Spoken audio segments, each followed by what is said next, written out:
we're live! Hello, everybody, and welcome to the 11th session of Ellseworld.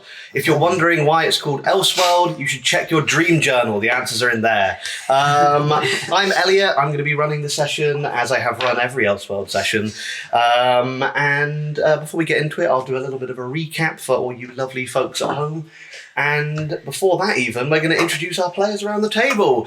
I've given them all a little question for today about their characters, and the question is, if your character would collect something, or if they would be a collector, what would they collect? Starting with the lovely Kane on my right here. Sorry, I always say your name before you start, so you don't even need to introduce yourself. Yeah, you're not even taking Applebee's advice on introduction. Sorry. Hello, I'm Kane. I've left the wheel upstairs for today because I just wanted to remind everyone that everyone with a chode is someone's child. So if Reed were a collector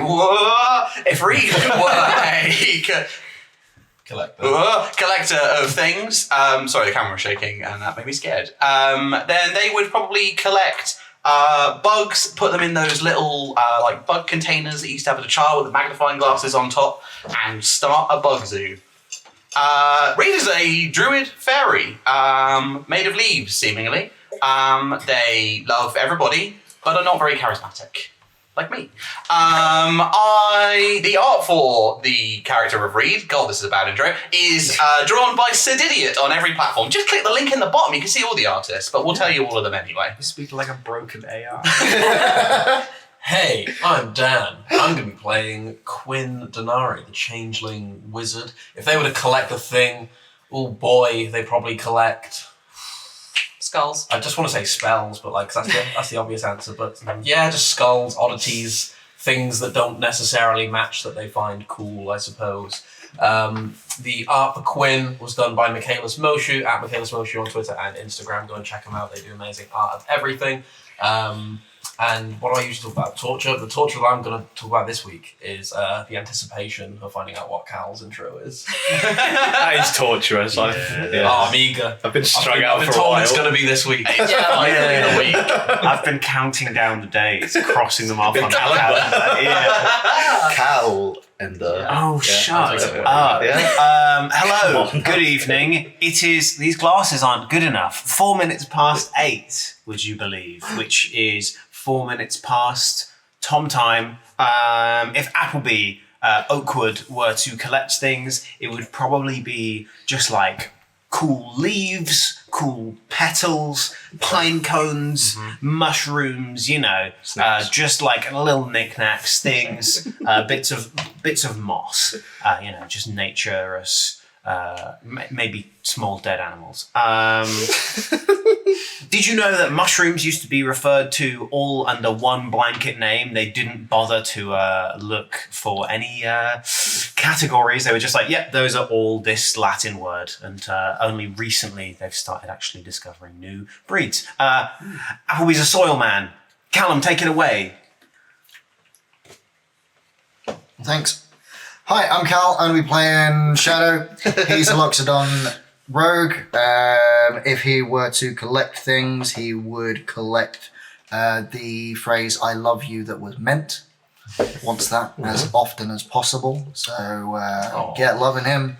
Seriously, please. I don't know if people like this character, so the more genuine "I love yous" I get, the better I'll feel. Tom, can you roll a D100 for me? Oh, yeah, okay. Oh my god, it's the bit. We're getting a bit. Oh my god. It's happening. It's time. Maybe. Depends what you roll. Oh. It's a 25, Cal. Sweet. Tune in next week to find out what that means. Oh my god. I'm on the edge of my seat. God damn it. Roll better next time, Tom. Sorry. My art for Shadow was drawn by Ardy Fardy, who is just the most delightful person to deal with when trying to get commissions. So please go and find them on Instagram or their house. Jamie. Hello. Oh, I'm Hi. in. That's fine. Yeah. Hi, I'm Jamie. I'm here. I won't leave. They keep trying to make me, but boy, am I staying. I am playing Coroner. Coroner is the Warforged cleric. They're a grave cleric. They're a warforged. Ain't that all very exciting? What they would collect is cures for diseases and other ailments. Just big test tubes things.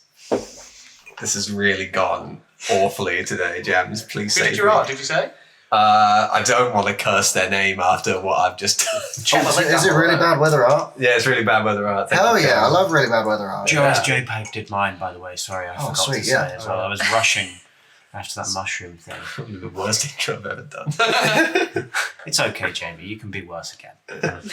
There's always room to go down. Yeah.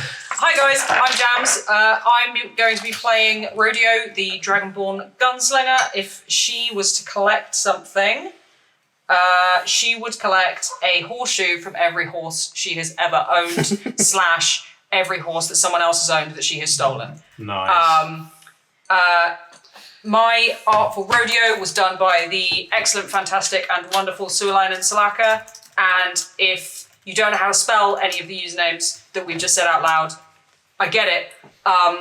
They will all be linked down in the doobly-doo so that you can check them all out. And you can also see all of the fantastic art that's scrolling around if you go on our Instagram page as well. Speaking of things scrolling around, down in the bottom right, you'll eventually see Something you in can our cheer floorboards. out. You can cheer 150 bits to give a player advantage or disadvantage, including the DM. There it is. There it is. Whoa. Or you can cheer 750 bits / donating £5. You can give a player or DM a crit 20 or a crit fail. There are other ways you can affect the game as well.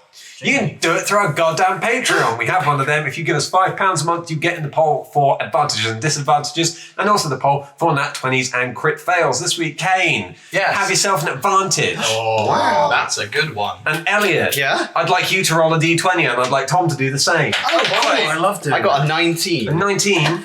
Beat that. You got a lot of these recently, Tom. I'm hopeful. Yeah, that's nice. No, 17. It was a good roll, but not good enough. What I got? You get a nat 20. I get a nat 20. Nat 20 for our boy Elliot. Nice. That's all I got to say about Patreon, but if you check out down below, you'll be able to see everything else that we do there. There's quite a lot of bits and pieces. Hit the doobly-doos.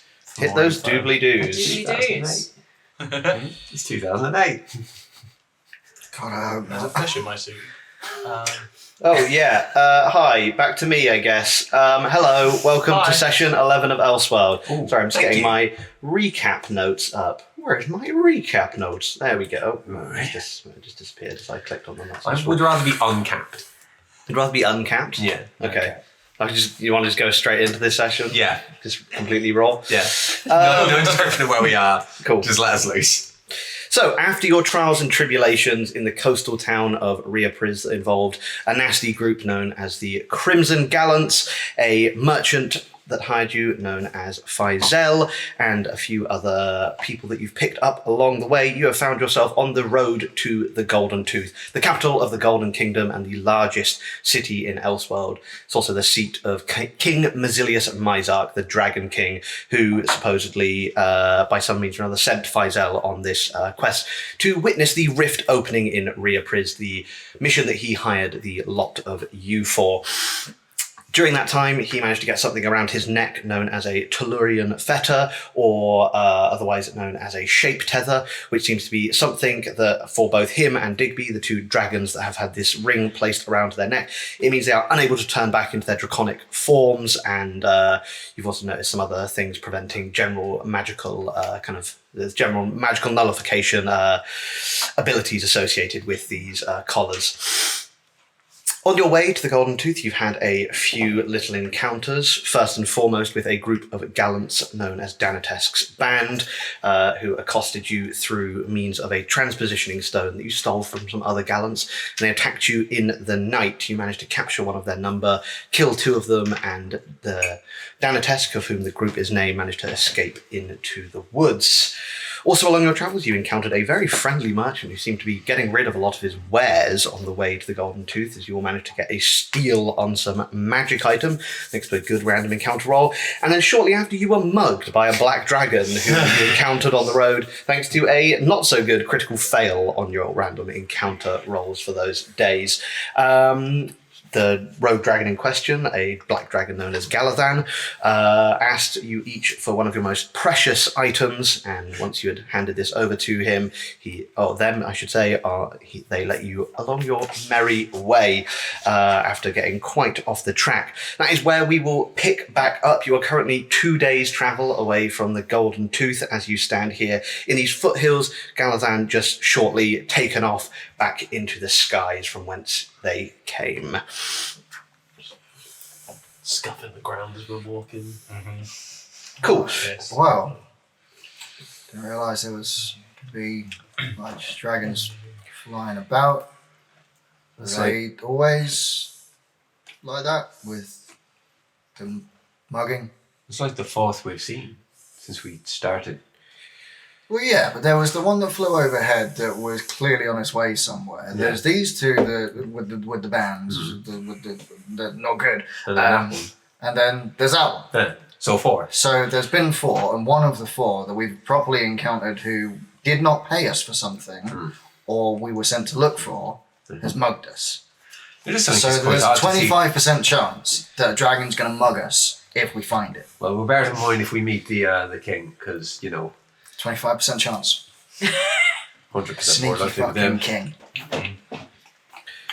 You see, as this kind of conversation happens, Faisal picks up and says, well, it's unfortunate, but there are always highwaymen on the road, and that dragon seems to be something akin to that.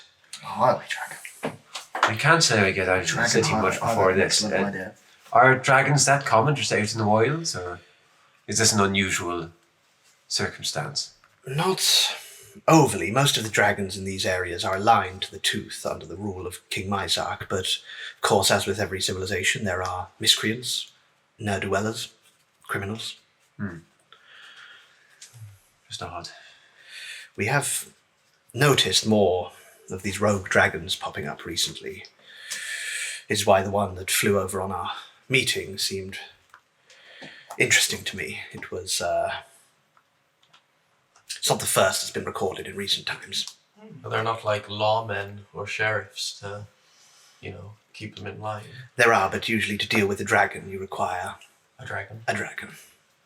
I'm not big enough to take one down. One Yeah, of those Reed is just like motherfuckers. on your shoulder, pointing at the badge, like, Not this time, youngin. okay, that's fine. We could mention this to Myzark as well. I doubt we'd get our possessions back if we did. Yeah. Oh no, but just as a True. warning. Oh, yeah, by the way, King, sort your shit out. There's dragons being highwaymen. It'll be going into my report, I can assure you. Anyway, shall we press on? Onward. Cool, so you got 2 days left of travelling here. We've done the travelling rolls for the days up until now. So for this night ending, how would you guys like to rest tonight? Do a quick one. A quickly count. Yeah, much Yeah. It's exhausted. Everyone give me a survival check, please. Survival. Oh no! Oh no. Oh no! Oh no. Oh no! Oh no. Oh god. Oh no. This is a bad time. I'm gonna Patreon. Thank you so much for that advantage because I None of crit us failed on that, so I will be I'm rolling gonna it use that again. inspiration I got pre-stream. Hell yeah. Nat 20. Oh, Yeah. Okay, we're getting better. I've got an inspiration. Why not? Marginally better. Shouldn't have. Was it worse? Better, but not by much. Survival's wisdom. Wisdom. Reed, what'd you get? I got a 24. A 24. Nice, Dan. Nat 20, total of 21. 21, Hell yeah. but it's a natty. Nice. Apple beans. 9. 9 for apple beans. 17. 17. Nice. Lovely job. Coroner? 14. 14. And Rodeo? 17. 17. Oh, yes. Really nice job, gang. We burnt like all our inspirations together. We don't have any combat coming. It was bad before. So, you're not going to get any points of exhaustion for this rest. Quinn, you actually managed to get the full benefits of a long rest here. And for the rest of you, you all get a short rest, and you can take either your choice of hit dice or spell slots back equal to your proficiency bonus. Oh, that's nice. I don't think. I'll go with hit No, dice, I don't think reckon. have Go with it down. spell slots. Oh, you've not spent anything. I don't think I have it. Well, No. It's been a day. No, I'm fine, but still. I get a good night's sleep, and that's all that matters. That's all that matters. No exhaustion. Yeah. Really gets those good shoes. I just loaded up my different characters on my spell app, and the top one on that list was Nerps Twainly. Just later, I've finished spending gold on this rest to transcribe Featherfall as my book. Cool. Nice. You do so.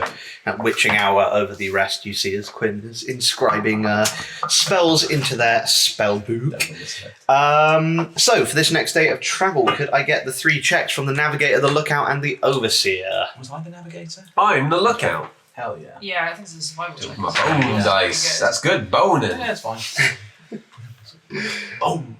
Navigator. So bang average 16. Bang average 16. Lovely. Inspires. I'll inspire Lookout. everyone. That's a bang filthy 20. Bang filthy 20. Bang filthy 20. How's your morale? How's your overseeing doing? Let's have a Can't look. believe What your group supervisor is Appleby. do I add anything to it? It is He rules with 9 fists. any charisma ability you are proficient with. Hell yeah. It's I in all still have it's- my performance at like 14. 14. Nice. Okay. It's not a bad day's worth of travel. You managed to travel at a reasonable pace. And can one of you just give me a D20 check for random encounter, please? Yeah, why not? Do it, Cal. 14! 14. Yes. No encounter today. Hurrah! As you get closer and closer to the tooth, though, you do notice a few things. Now that you're within a day's travel, you are firmly on the main roads, and it becomes quite difficult to get lost at this stage. The road now... Oh, yeah? The trees, the trees now begin to make way for a more open space as you see a vast mountain range extending out before you to the south. At its current centre from your bearing, the Golden Tooth right ahead of you, this visible golden glow emanating out from it. The road here is thick with travellers, farmers, groups of armed riders, and all manner of travellers who are making for the great city.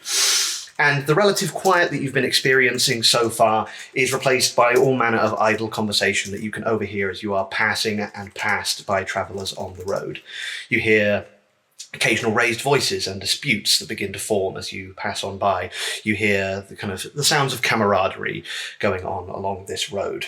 You also can see far in the distance now, as you begin to make out shapes of the Golden Tooth, you can see right at the peak, crested by clouds, dark figures spiraling around the top of the mountain like giant bats from this distance.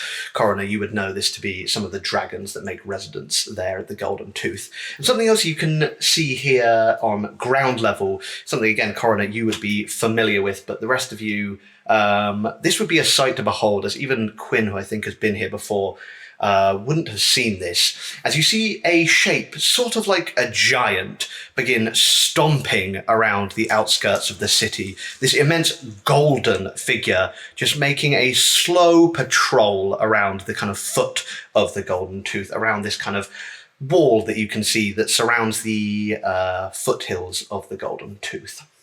What the fuck is that? Silhouetted for now, but yes, you do see as this kind of giant humanoid-esque figure is stomping around the city. So loud are its footfalls, you almost feel like you can feel the rumble beneath your feet, even at this distance. I know what that is, isn't it? You know what that is. What the fuck is that? Would you tell the group? Yeah. What it is? That is the City Titan, I believe. Is it Titan? It is a Forge Titan. Forge yes. Titan. It is. Oh, Coroner, you would know this is Forge the Titan. Nemesis class Forge Titan known as Mizark's Fist. That's my dad. Anyway, Right. keeps the city protected in case anything goes wrong. Actually, at the mention of that, Shadow, something kind of rings in your mind. And this is actually something you know about. Mizark's Fist was actually present at the surrendering of the Sagittars when they bent the knee to the Golden Kingdom. You would have known that was one of the kind of key players in the short war against the Sagittars that led the Golden Kingdom to kind of, by proxy, rule the lands of Sylvanas. So I've seen this fella before. If you were present at the surrendering, which would have been a fairly big event, then yes, you would have. Damn. Right. I reach out my what the fuck is that? And more. Ah! So this is where it lives. So, A wonderful symbol of oppression. It's large. It is Nice. about the, Oh, okay. it is the size of... You may have seen a giant in your times in the jungle, and it is bigger even than that. Oh. it's visible from this distance away, so you think quite large as you see it, silhouetted kind of behind the golden light that is emanating from the golden tooth. As you kind of are traveling along this road as well, you do see along the road here there are kind of areas laid out for travelers to camp in and things like that, and you can get a full long rest here with no checks required, as this is a very safe part of the road. As you begin to actually feel this kind of sense of calm and wonder begin to fill your bodies, as Coroner, you again know this to be a regional effect of this area emanating out from what is essentially an enormous gold dragon's lair, as this kind of aura of peace and tranquility begins to fill each of you as you get closer to the golden tooth. That's fucking sick. Elliot, you're excellent. Over the last day of travel as well, you guys will notice as Appleby last session gave away his hat to the black dragon. He was mugged, so he's just been fucking like soil bald, I guess. So like dusting of moss on the like a tiny little bit. But over the last day of travel, just in the sort of center of his head, an almost like a leaf sort of looking thing has started protruding around here-ish, like it's just sort of folding over ever so slightly on the top of his head. Yeah, right. Love that. Upon spotting that, Reed will float over and be like, "Are you growing wings like mine?" Wings? Yeah, that's what makes me fly. No, pal. Wouldn't he be coming out of my head? I don't know. There is very little about you that makes sense, so... Appleby with a helicopter hat is what I need. Like Rayman. Yes. There's artificers in the city. That would be cool. Appleby would just sort of... Well, I like it. I think it looks cool. Thank you, pal. It's alright. So, as it begins to get to the evening here, you see as the kind of dusk is still lit by this shining light of the golden tooth, now getting much closer into the middle distance. As it rears up before you, how would you take this rest? Just camp anywhere that seems kind of fit, or would you kind of try to go in anywhere particular? Don't know where. Just one of these Just dead centre of the road, really in the way. As you begin to sit in the middle of the road, like people are like, "Get out of the way!" No. You get shooed by a big person with a broom. I'd follow your advice, to be honest, mate. You're the local. Where's a good place to keep? I don't often leave the city, though. Yeah, but you're the closest thing to a local. Well, actually, no. No, we've Anyone got two else's? there. They're probably The better dragons. to... Yeah. When we get inside, I've had booze. Hi. Where's good to kip? Oh, any of these places by the road should be quite safe. We're fairly close to the city here, and I'm feeling good about this. Nice one. Bad sign.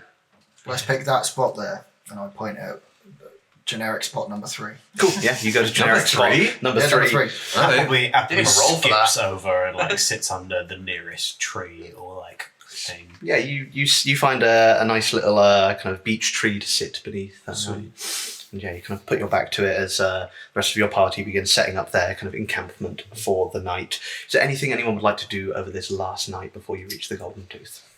With the way that the light shines off of the tooth, Yes. the night, is it still bright or is it? It's dim? very visible, but it doesn't emanate in such a way that is annoying. You can always see it and it is ever present, and if you kind of look in that direction after looking into the direct darkness for a while, you will kind of have that fuck. Yeah. But it's never so bright that you couldn't sleep. It's never bright enough that it would be kind of annoying in any way, shape or form. It's just very pleasant around here. You do feel quite pleasant when you look up at the Kinda Golden Tooth.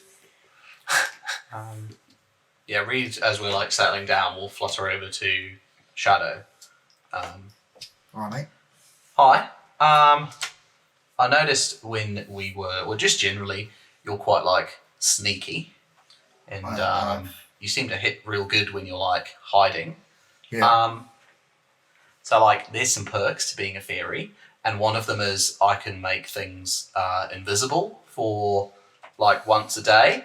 And I thought, I'm going to be a bear, so I don't need to be invisible, but you maybe could sometimes. And also I thought it'd be fun, like if we got attacked, like we could double team it. We could have like a cool ship name. I like you. Okay. That's interesting. Okay, that's Okay. fun. Yeah, I had Tree Trunk as like a ship name because I'm like leafy. You've got Oh, a that's trunk. good. I like Trunks is that. good. Tree trunk's very good. And then we could you could jump out all invisible like, and we could be like, yeah, Tree Trunk, and then they'd be like, oh no, and run away. See, I, But I'd be a bear. Should be I cannot fault you. However, I think Team Tree Truck, fucking hell, easy for me to say, bloody hell, You'll get would used to it. be us two and the Soilman. Yeah, I can only make one person invisible at the moment. Well, yeah, I know, but he can still be part of the team. Yeah. If I was a bear, he could like ride my back. Yeah. Great. Yeah, okay, cool. Let's start with the invisible thing. Yes. We need think of a code word and you can just like shout it and I'll just make it invisible.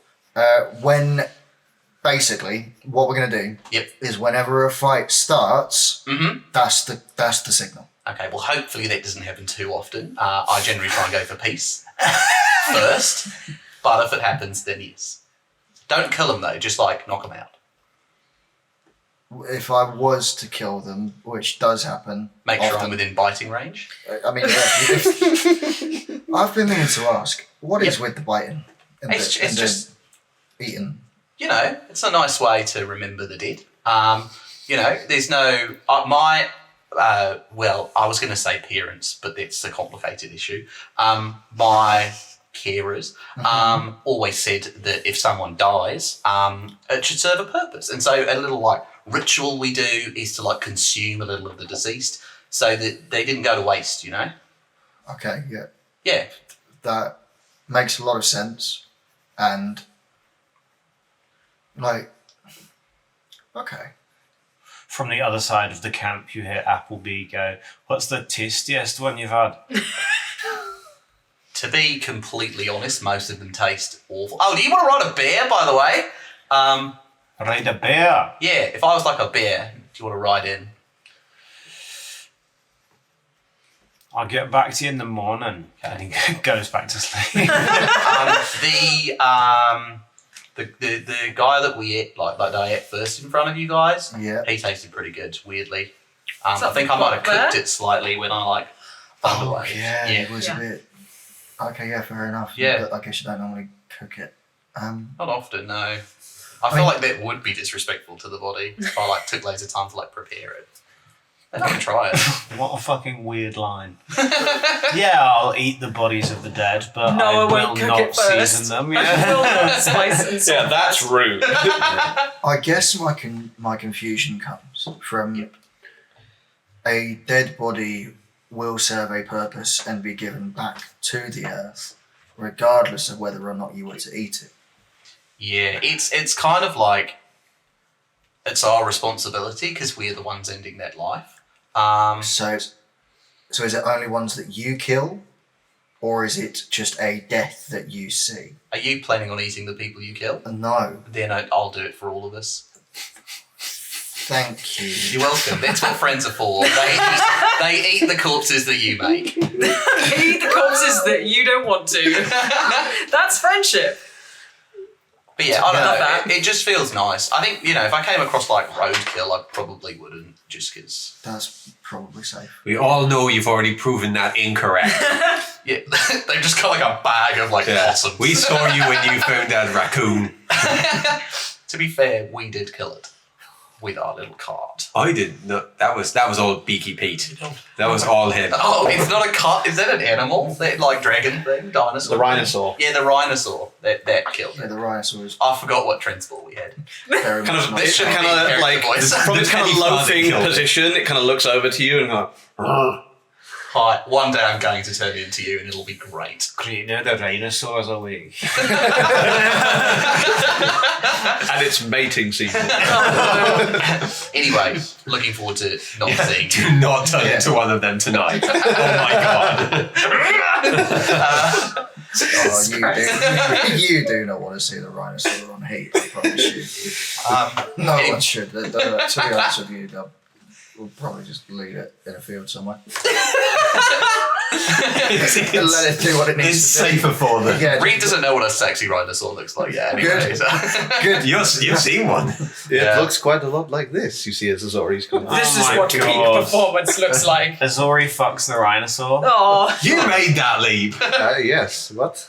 I didn't. Applebee. Pass Oh my god! Does Azori fuck the rhinosaur? Thank you. No. Let's get to some golden tooth. Yeah, sorry, I got distracted. That was all I wanted to talk about. Cool. Final day of travel. No rolls needed here. It is a straight road. get one And in anyway. fact, you can see the wall and the gated entrances that lead you to the foothills of the Golden Tooth and from there up into the heights of the city. It's a fairly pleasant day. As you can see, the weather around the city seems to break up into bright, beautiful sunshine as you get within a few miles of the city entrance. It would be, at this point, Coroner, you would know that there is another entrance that you could take nearby here if you would so wish, but I feel you said you Nah, didn't we're want going to do that. with the whole party up. Cool. As you kind of get closer and closer, Faisal says to you, do you all know about the taxation as well for going in? What the fuck? There's your 25% chance. Fucking pricks. Right. No one explained tax to me. Okay. What the fuck? Well, less of a tax, more of a payment to get inside. Upon entering the Christ. Golden Tooth, you must pay 10% of your gold to the city. But if you spend that amount of money in the city, that money will be rewarded back to you. Oh. It is sort of a cost of doing business, shall we say. How do they keep track of that? I feel we might have important enough people with us that we could just get in. Well, to be fair, I spent a lot we of my could time try. last time, so 10% I'm of my wealth afraid is it's the fuck all. law. You must pay the tithe. Even I pay it in my own way. As a resident, I pay it through my holdings in the city. Some advice I was given by my father is that as a noble, there are certain ways we can get around the laws. You can certainly try. I mean, I am broke as fuck at the moment, so 10% of what I have is absolutely fine because it's 10% of fuck all. Why the fuck do people keep charging us money to enter their towns? As I say, you will get that money back if it's spent. Yeah. How does that boot taste? How does the water taste? Never mind. Applebee's got a Kick her in fucking the good face. point. Just launches the fucking metal boot there. Sabuton. How does my Sabuton taste? Yeah, if we fight our way in, we don't have to pay anything. We just battle our way up to the top of the Golden Tooth. The leaf. Titan just Do they make prisoners pay the tithe? Yeah. The leaf on Applebee's head is like probably about this big now, and it's like a sort of, it's almost conical in like a sort of folded up leaf that goes in this direction. Okay. Sorry. I'm not going to call you. It's green. I'm not going Is to it a call green you. leaf? Yeah. Okay. I'm tempted to call you Conehead, but I will be above it. Shadow I'm will not tempted be. to pluck it. Cool. After about another hour passes, you begin to get very close to the Golden Tooth. Here you can see all manners of traders, travellers, and other adventurers hustling and bustling to get into the city. You see before you, a few hundred meters now ahead, this vast golden wall that seems to surround the foot of the enormous mountain that is the Golden Tooth. Behind it you can see, as the city extends up into the sky, now slightly occluded at the top by the clouds that are passing swiftly overhead. You see this vast gate before you. Coroner, you would know this as Masterian's Gate, one of the 4 primary entrances into the Golden Tooth. You see it is heavily guarded at the wall, with guards placed all along the kind of curtain wall that surrounds the city. You see them patrolling from this distance, and you can also see a number of guards at the gates, seemingly taking payments from people as they enter the city limits. As you get closer and closer, you begin to form into a sort of natural queue that has that is taking place at this gate. As you see carts laden with goods, you see groups of adventurers like yourselves all lining up to pay the tithe to get into the Golden Tooth. It's going to take about 20 hours. There's about for the person He's dead. He might be by the time we get to the front. For the person that you are heading towards, there's probably about 20 or so people ahead of you, and at this distance, as you do kind of wait in this queue looking up at the vast city, details begin to resolve for a lot of you who haven't been here before. As you look up at this vast golden mountain, you see that it is not in fact a golden mountain, or at least what you're seeing isn't actually the mountain itself at all. Covering every visible part of the mountain is densely packed golden buildings. Jutting out of the mountains, golden roads spiraling and twisting up between the towers, houses, and other large buildings. The city spirals up and around the side of this enormous mountain, with the lower levels dedicated to what appear to be smaller buildings and houses, with more ornate and architecturally magical and magnificent structures appearing the higher up you look, such as discs carrying floating temples, moving walkways, and impossible spires. Capping the mountain and shrouded by these passing clouds, there appears to be an enormous golden palace built for something enormous. The road you are on, what you also begin to see as you get very close to this wall is these golden discs sporadically whizzing up the side of the mountain, which seem to be carrying groups of people on them and dropping them off at various destinations up the mountain. You also feel every now and again as a sporadic rumble begins to pass through the ground, as if you're on top of something that is traveling kind of over the earth. As you kind of wait in this queue, you get to the front of the line, and a dragonborn, this is a black dragonborn in this golden uniform, stands there and kind of, who would be first in the queue? I'd probably introduce the party as well, if that's all right. Yeah, if I can get out my long horn and I'll introduce Quinn because I can. Yeah, so I'll get to the front as well. It's cool. Step forward. Hello. Good afternoon. We must speak with Mazilius Mizark as soon as possible. We have news regarding the Dwarven princess and the heir to the throne of Nargoli. Can I give him bardic inspiration? Yeah, give me a persuasion check. What's your inspiration, D6? Yeah. Go on. Hell yeah. Cool. So, 17. Talk to the Dragon King. Who are you? Quindanari, Lord Quindanari of House Denari, Artgrave. We are direct servants to the Iraqi throne, and the return of the princess is of utmost importance to both us as well as the throne of the Golden Tooth. We have here one of the Vectari, her personal guard that was with her, as well as two nobles from your dear city that we have managed to save. I think the king would want to hear of this. Very well, you may enter once you've paid the tithe. Glad you're our spokesperson, because I just said I want to go into the town.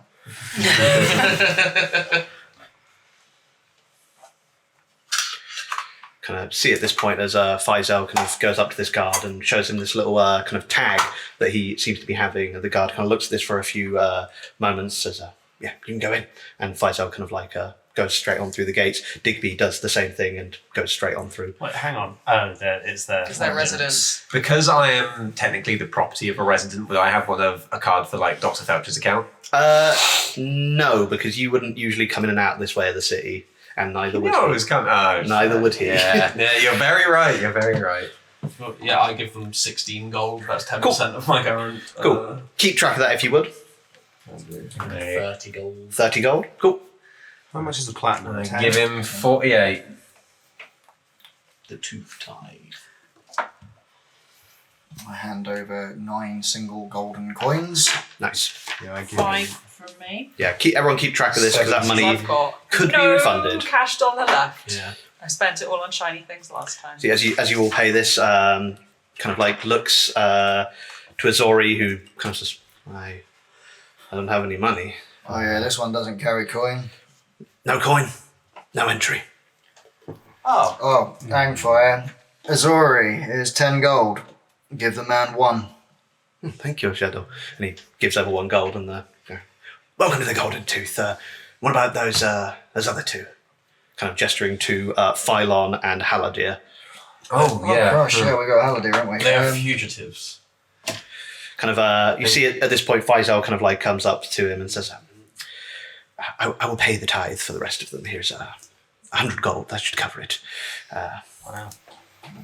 Oh my god, our prisoners were so rich. And it kind There were thousands in between them. Why didn't we take that? the guard takes his money and kind of like puts it with the rest. Welcome to the Golden Tooth. Hope you enjoy your stays. And kind of ushers you into the city. What you see before you in the foothills of the Golden Tooth is an area, a district known as the Greens. It is surrounding the mountain, covers the foothills of the Golden Tooth, and it is home to mostly parkland, trendy cafes, and other leisurely areas. Coroner, you would know this area is also the home of your allotment. It is situated here. Unlike the rest of the city, which you can see extending up before you, which is primarily made of gold and this kind of white marble, you see that this hilly parkland is crossed by small, dirt, meandering tracks, lots of farmland, and is generally perfect for strolling around. Areas of regionally distinct trees are the most distinct feature of this lush disc of green, with the red bark of Cornish red spruce, the red leaves of maple grouped to one area, where it appears to be raining, and the deep browns and greens of a Curdrothy willow and pine are over in a currently sunny area of this big disc of green land that surrounds the Golden Tooth. As you notice this, you all see as different weather patterns begin to form and fade from different areas of this district. You can see just from looking up into the city, this area is considerably less busy than the main streets of this city, with folk slowly making their way across the foothills of the mountain here, laden with farmed goods, produce, or simply unladen and enjoying the sights. A few folk have various animals on leads. You see as a triton walks by, with a creature leading a small creature with the body of a catfish, the legs of a frog that hops on merrily beside him, a tongue that rapidly darts out, catching insects out of the air. A halfling sits astride a massive Labrador, taking a nice stroll upon its back, and an elf walks alongside a cat, having a conversation in Sylvan. The air is sweet. With the cat. We're having a conversation with the cat. Okay, yes. cool. Walking alongside each other. The air is sweet and carries the smell of crisp apple, freshly cut grass, and a summer's eve, and you feel extraordinarily calm as you enter in to the Greens. You are welcomed to the Golden Tooth by this sight of verdant, lush land ahead of you. You see a signpost ahead of you that points one way to a sign that says allotments, and then slightly off to one side, another sign that says the Undermountain, and then another sign pointing in the opposite direction that says Potter. P-O-T-H. Potter. Potter.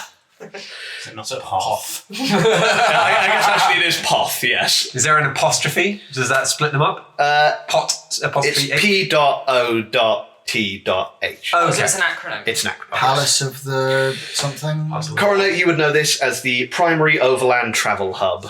Nice. So it's going to be the little Boss for hub the on the travelators. How big, the like path? area-wise, is this? So if there's lots of like farmland and grassland and stuff, it's got to be like It's 3 to 4 sizable. meters. It's large. That's dense. From where you've just come in, you can see it is about probably at least 2 miles until the actual mountain itself starts. And this kind of ring of about 2 miles wide surrounds the whole of the Golden Tooth. Okay, so it's quite a lot of acreage. Quite a lot of acreage. It's very hilly ground here, being foothills of a large mountain. And yeah, it's all divided up into either parkland or farms. There aren't really many big structures here. You can just see a few, but they are few and far between. How much of a rush are we in, I would say to the dragons? Well, I would like to get this thing off my neck, but that is something I can see to if you have other business to attend to. I mean, I own a plot of land nearby. I might poke my head in, but I can come back. It's fine. Fazel, just Yes. a quick question. What is that? And we'll point to the catfish frog thing. Yeah, because I want one. Yeah, AU Not Gizmo radio, is me really specifically. fucked I up. want one. But I think it's a catfish. Okay, that's okay. That's rather Catfish unhelpful. have legs Actually. in Ellsworld. Is it like a normal thing for people to have around town? I've seen a few. Sweet. Duly noted. Pop into a You pop into the form of a pop into a catfish. catfish for a bit. Nice. And just hop along with it. What's, Unleash you up. what's the CR of a catfish? Yeah, what's The same as a cat. Excellent. Oh, can they So, like- swim? Yes, they are. They are. Oh, I can't do it. 100% amphibious. Oh, I try. Then I'm like, they can swim. You try, but you can't manage to manifest the gills. So what you basically turn into is a weird-looking frog. that can also wait, swim. Yeah, wait, Nah, no, you can fuck also yeah. swim. You can't Just a really smooth cat. Basically, You turn into a skinned cat with frog legs. my thought read just be like, they're like, no, they can swim, so I'll do that another time. No. Oh, that Turns makes out, so much no. sense. Yeah, that's I can't do swimming things yet. Okay, Can I draw a you picture swim? for you? Huh? Can I draw a picture of one? In my book? Yes, I want it noted down for later. Read aloud it to the notebook. You were asked the question. Oh, what was the Bog water. question? Can Hello? you swim? I have not drowned. That. Good answer. Yeah. I was in the Okay. water that time. You were. Um, But can you swim? not officially. What does that mean? I mean, I don't have a swim speed. Yeah, no. But Didn't know how to you don't answer have. You don't mechanically. have. Mechanically, I don't give a fuck. Can you Mechanically, you can swim at half your walking speed. Hell yeah, I can Yeah. swim at like half my walking speed. Yeah, that's how. 5 feet around. I believe this came into play when you attempted to Yeah. save what's his face from drought. yeah. Very slowly. That tracks. You are quite small. For me, it's so fast. It's just you float too much. It's really hard to get down onto the water. Wings just do not work. Why? What are you planning to do? I just. You really struggled with the catfish. I Yeah. wondered if it was because you yourself cannot swim. No, gills are really hard. Yeah. It's beautiful. Looks like Whiskash, I'm sorry. That's the best thing ever. That's in my notebook. That's your future. Reed tried to turn into a fish and it didn't work. Reed tried to turn into the catfish and it didn't I work. think it's showing up very No. well. Are we going to pub? Oh, I don't know actually. I assume that's the quickest way, but they'll take Yes, more money. Well, no, Let's have unless a everyone path. wants to literally climb a mountain. It's I the cannot say I do. primary overland travel hub. I can't help but feel like the guy on the door was very unhelpful when it came to getting an audience with Nicehark. Are we actually getting an audience, or are we being laughed at for thinking we can get one? That's not a real pen. There are certainly people that work for Myzark that I could get us to. A meeting with the king himself might be difficult. He has been occupied of late. Anyone we could speak to would be good. Well, I wish to go see Auriac Sanathu, his Magister Primus, his right-hand man. Who? Auriac Sanathu. Reverend Lord Dr. Ferret's just subscribed. Thanks, Reverend Lord Whoa! Dr. Ferret, for just subscribing. Again? You're the Subscribe to best. the old channel though. Say that guy's name Embarrassing. again, sorry, just so I can write it down. Auriac Sanathu. Was that so the king's like? He is the king's Magister Primus, his court maid, shall we say. Have I heard of him? Court wizard. If he's a court mage, He's not a jester, but y'all can all give me a history check if you like. Do I get an advantage? Yes, you would have an advantage check. This. No, fuck it, why not? He's a fairly famous guy. I just threw 2 dice. Yeah, I don't know why you did that. I said Yeah, I know. no. Is this guy going to be a dragonborn? Let's see Let's see how how my our history roll rolls goes. out. Is Yeah. it history? Sorry. Yes. I have a solid Okay. 0 to history. I got 14. Nice. Quinn. 12. also 12. Also 12. Oh. Also 14. Whoa! 16. 16. Oh, Radio. come on. I'm old. Rodeo. You know Auriac Sanathu to be a dragon. Oh, he's a dragon. He's a dragon. Cool. Do I know So what technically, yes, flavour? also dragon. He is a gold dragon as well. Oh, the Oh, sexy it's kind. because Myzelius is Myzelius is a gold a dragon. gold dragon, so he's also a gold dragon. He's also a gold dragon, Okay, interesting. Interesting. I feel like this Auriax could be good to speak to. Yes, he has the ear of the king, and also is probably the most well equipped, other than the king himself, to, get these off. Powerful It's like- magician. I guess we have pressing news, and we should see if this Xanathu has anything that can get those fancy necklaces off of you. Yes, let's head to the travel hub and we'll get a disc. I might get another one of those apple pies. In terms of like That's what you stepped up to, anyway. ostentatiousness, Yes. how does the golden over there. tooth line up with the home of the Sagittars? It's like that times infinity symbols. Okay, sick. You were like when you went to the Silver City for the first time, Yeah. you were blown away. It's the biggest structure you would have ever seen in your life, and is completely the kind of outside of it is completely made of this reflective silver. Yeah. But having seen that, and forest fires for miles around. yeah, thankfully it's in a desert. Hey, that's why it's in a desert. Desert of its own my first making. goal. Lush forestland. And after seeing this, it is like that on crack. You can see similarities between the two, but this has clearly been made at the scale of the being that resides within it. There are a lot of the structures here appear to be oversized, but knowing what you know about Mizark, they're actually just dragon-sized. Yeah. So in that sense, it's a lot larger and a lot grander, and you also gather from the fact that the buildings appear to all be made of gold here, and the ones that aren't are kind of, and the streets that you see from this distance are all made of this kind of beautiful white marble. You would guess that this city has a lot more wealth than the Silver City too. Silver City is probably the most wealthy city on that side of the continent. 100%, yes, yeah. And yeah, so as you travel through this nice, pleasant area of Parkland, following signs over towards the Poth, yes. I don't know why I was struggling with that. The Poth. As you get closer and closer, you begin to feel this rumble again, this kind of that seems to travel through the ground. And what you do see as you begin to get closer and closer is this, what appears to be this golden giant snake worming its way down from the higher levels of the city. As it gets closer and closer, you can actually see this is no snake at all, but instead a thing of craft made of metal, and this golden set of carriages begins to descend down a track that winds its way up the city and parks right in front of what you come to see as the Poth. It is this giant golden gazebo beset on four sides by various means of travel. On one side of this kind of open, large gazebo, you see a series of round discs on the floor with a few people haggling in front of them as a few step onto one of the discs and whiz up into the city. You see a pen of stables with these large dragon-like creatures all nestled into an individual hold. Again, a kind of a person manning each one of these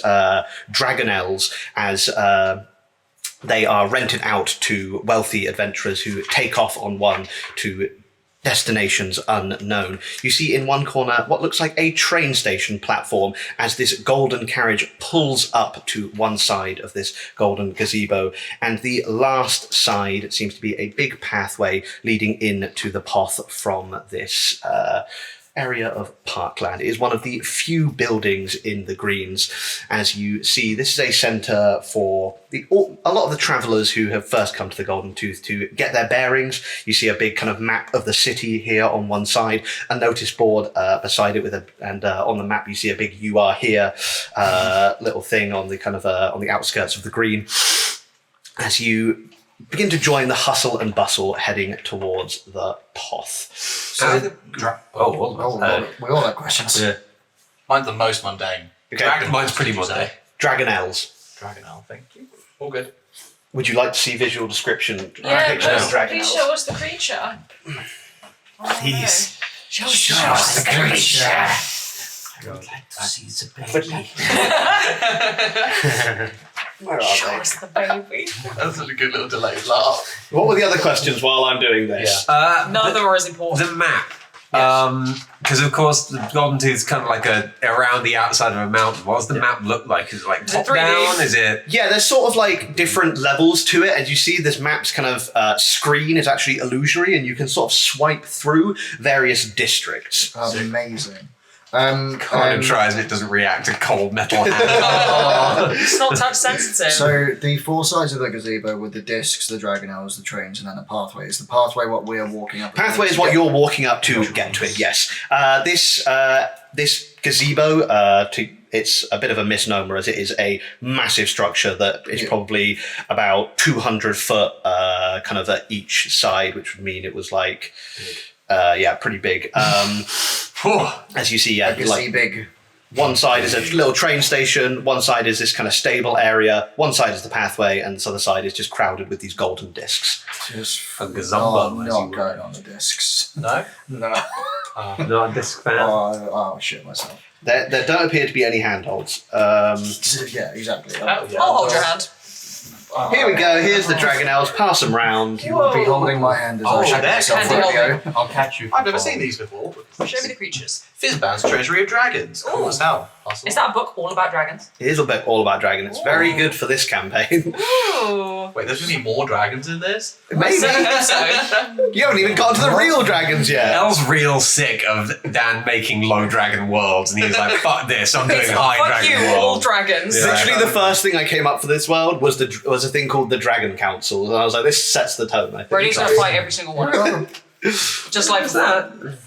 Oh, what was the CR on that? Ooh. Sorry, just quickly. Gorgeous little creatures. It's a dragon. It's not a beast. Challenge 2, dragon. and yes, it's a dragon, not a beast. But they've got these I was wings. kind of leaning to find something like, what are we thinking? What's the best way to go? Oh, definitely a disc. Be a little bit more, I don't. be a bit more pricey, but it can take us directly to Oriax's manse. How much? For that would be It's not on the kingdom's budget. 100 gold pieces. Oh! Yeah, cool. Wait, not each. We'll see you up there. Not each. No, that's just for one. Oh, Oh, is this for the magic disc? Yes, for a magic. It could hold a lot of us. Apart from we perhaps all- the rhinosaur. Yeah.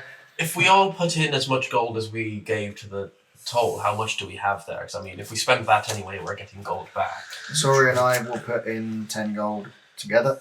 All good. I 30.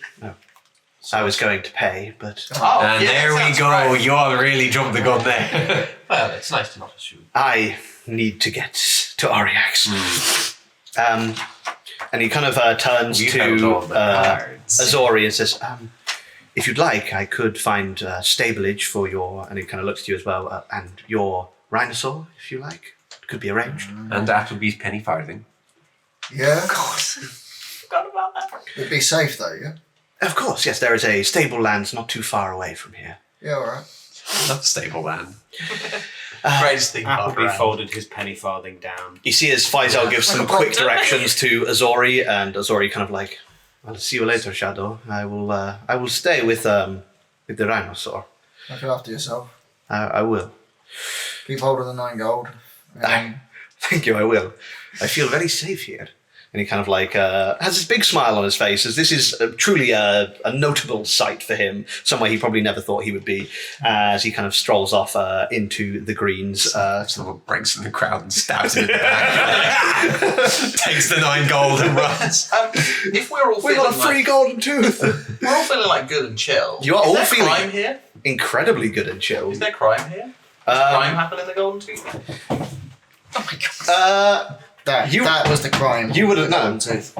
You haven't seen any yet, and you Hi, haven't been yet. Faisal. Hi, hello there. Is there like crime around here? There is some criminal aspect to the city, but it is usually crushed before it gains any momentum. Nicely hidden away from people who don't want to see it. Pretty much, yes. What do you that mean sounds hidden nice. away? We were robbed on the way in. Well, that wasn't in the city. Yeah, it was somewhere else. That was 2 days away. No. About 10 minutes ago, that fella. Yeah. Oh, yeah. Oh, if you didn't like that, you're not going to like much of this city. Oh, I can tell. Okay. I'll show you the noise part later. As you reach the front of the queue to get to these discs, you see it's this kind of like slightly portly, older dragonborn, green of scale, kind of like looks to Pfizer and says, "Where are you off to?" Up to Oriax Xanathu's manor. Kind of like looks at Faisal, kind of gives him this inquiring gaze, turns around, kind of like says something to one of his colleagues quite quietly. You see as there's a few moments pause, kind of this guy kind of like stands there awkwardly with Faisal and kind of like hears back from this guy, whispers something in his ear. Yeah, you're all cleared to go up there, mate. That'll be 100 gold. Faisal puts the money in his hand and he kind of gestures you all to this closest golden disc. It's about 10 meters wide, this disc. Shadow immediately goes and stands in the middle, like the perfect middle of the disc, and then sits down and closes his eyes. If you're afraid of falling off, be within 60 feet of me. I am afraid of many things. Oh, now. they're enchanted so you can't fall off. Don't you worry about that. I don't believe him. Well, you're welcome to try it. Push Appleby off when we're halfway there. As we pile on, I guess there's probably like, if it's 10 meters across, there's probably plenty of space for everyone to spread out if they want to. But noticing that Shadow's been quite nervous, Rhodey will go and stand in the middle, like behind Shadow, so that if he feels like he's tipping backwards or anything, he'll like hit her legs before he goes anywhere else. Basically, so if it looks like he's slipping somewhere, she can grab him. Because she's noticed that he's very obviously not okay with being on this thing. Like preemptively lasso. How are y'all? I don't think that's necessary Lash into just the yet. disc. Just tie him down. How are y'all dealing with your two prisoners too on this disc? I don't know. Put them right on the edge. Gun will be on the edge as well anyway. So Okay, cool. Yeah, Appleby will also be on the edge. Sat off the edge or like just leaning over? Yeah, sat on the edge, dangling my legs. Cool. Stood just kind of like rocking on my feet. Two prisoners in the centre or? Yeah, whatever? well, I've probably been keeping track of them anyway, so they can stay with us in the middle. They don't get the fun view. I will hold hands with both of them. Yeah, they have to sit on the floor with Shadow. You cover them with Shadow's ears, so like They they can't see anything. No fun views for you two. It's just for the best, you guys. I don't want to see it. You don't want to see it. You kind of see as those of you who have their eyes open see Shadow. You hear this as the green dragonborn fellow kind of knocks twice on the disc. You hear this clang clang. Right on up to the dragon's roost, Oriax's manse. Kind of like you see as the disc kind of like rotates very suddenly. You all on the disc though don't feel this kind of shift in momentum at all as it rotates very suddenly, kind of locks onto a part of the city very high above you and just begins to soar upwards at breakneck speed. It is there in a flash as suddenly you are surrounded by clouds, only getting the briefest view of a flash of gold, just a smear across your kind of views as this thing travels at breakneck speed up to a fairly high portion of the city.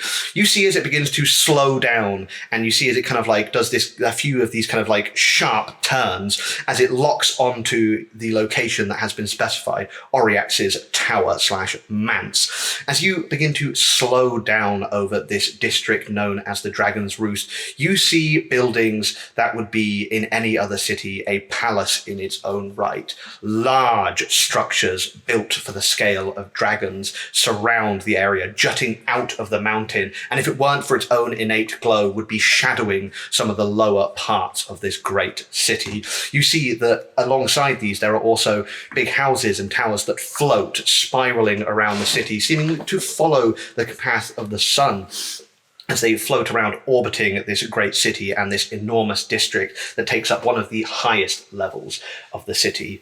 Eventually, Suck to get the house that stays in the shade the whole time. Damn it. Eventually, you see as it finds its target, this large tower begins to loom before you. Let me just find it. Takes it 2 literally and just lands on top of him. You see as there is a ground floor to this tower that is attached to the ground, but the remainder of this building floats above it. There seems to be an area between this ground floor and the remainder of the tower.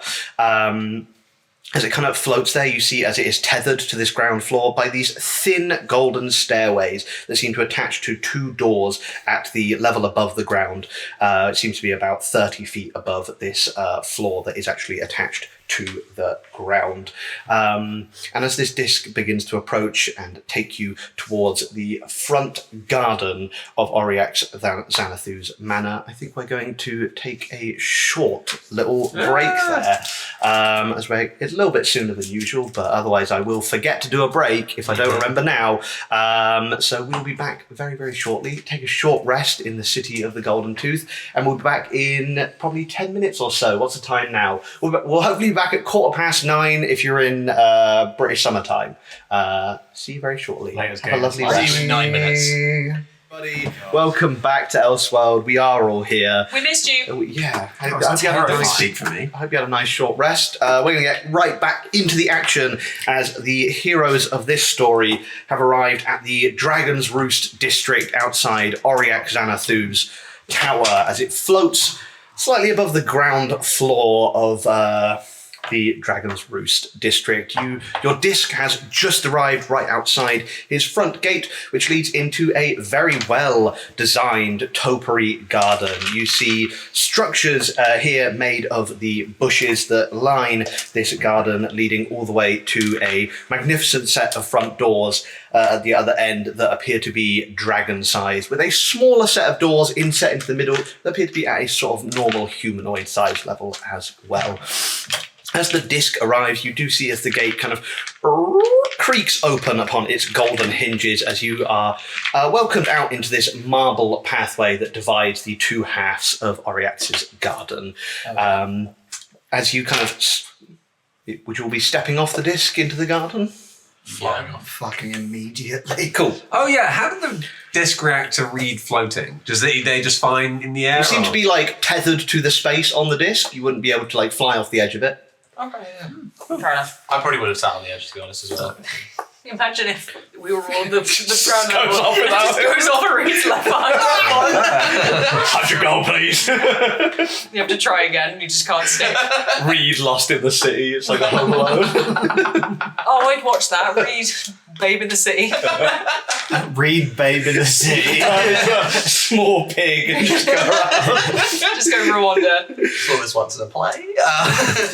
As you head up towards these large double doors, you actually see as they open out, as a figure in a dark formal attire steps out, kind of sees the lot of you and kind of like looks a bit surprised, kind of like turns back towards the door, closes it behind him and begins to kind of walk on down the pathway out towards the gate. As he kind of like reaches the group of you, he kind of like nods to the lot of you and says, "He's in quite a mood today." And just passes by the lot of you. Faisal kind of gives this person a second look as they go past, kind of shakes their head and moves on. You all see as they kind of get closer, this person dressed in this very formal, noble attire, this quite handsome, masculine face, cleanly shaven down to kind of a faultless level. It's almost as if they were wearing makeup to make their face like smoother. As you see these bright kind of almost golden irises of their eyes and this bright platinum crop of short hair on their head. As you pass by this figure, they kind of step out of the golden gate and kind of just look down the street in both directions and Race. appeared to be human. Oh, it's dragon. I take it that's not Auriax then. No, I'm not sure who that was. Well, if it was though, that'd be cool. Yeah. Funny little bit that he's doing. Would you like me to find out? He's kind of look around to see this figure and they seem to have gone. Never mind. Huh. Right, Nice to hang around. as you kind of all follow Faisal as he kind of goes up to the double doors.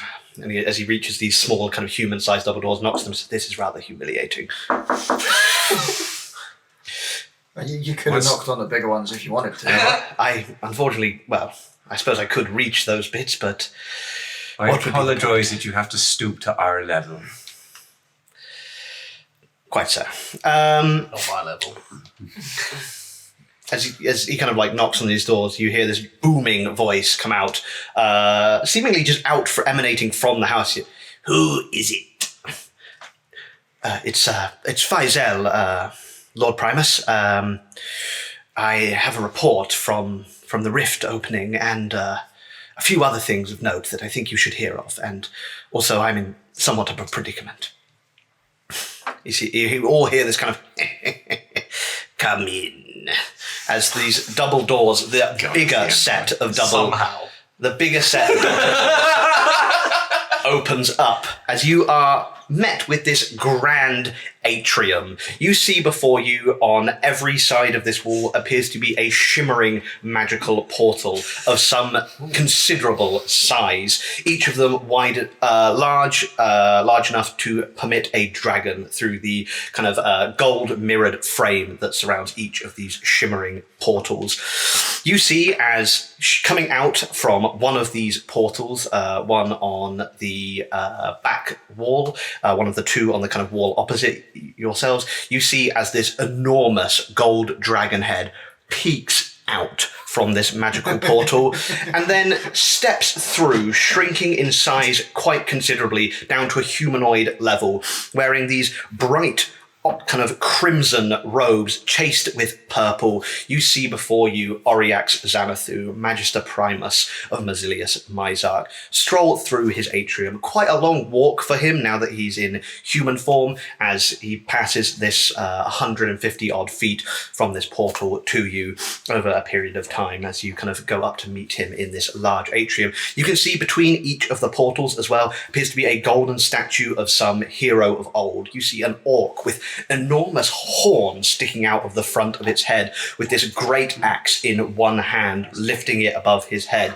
You see what appears to be a depiction of a large golden dragon on another plinth, kind of rearing back as if roaring into the sky. You see another statue of a scholar with a book in one hand, and a final statue breaking up the last two portals of what appears to be an elvish person with this blade in hand. Almost as if they're brandishing across themselves in a sort of defensive stance.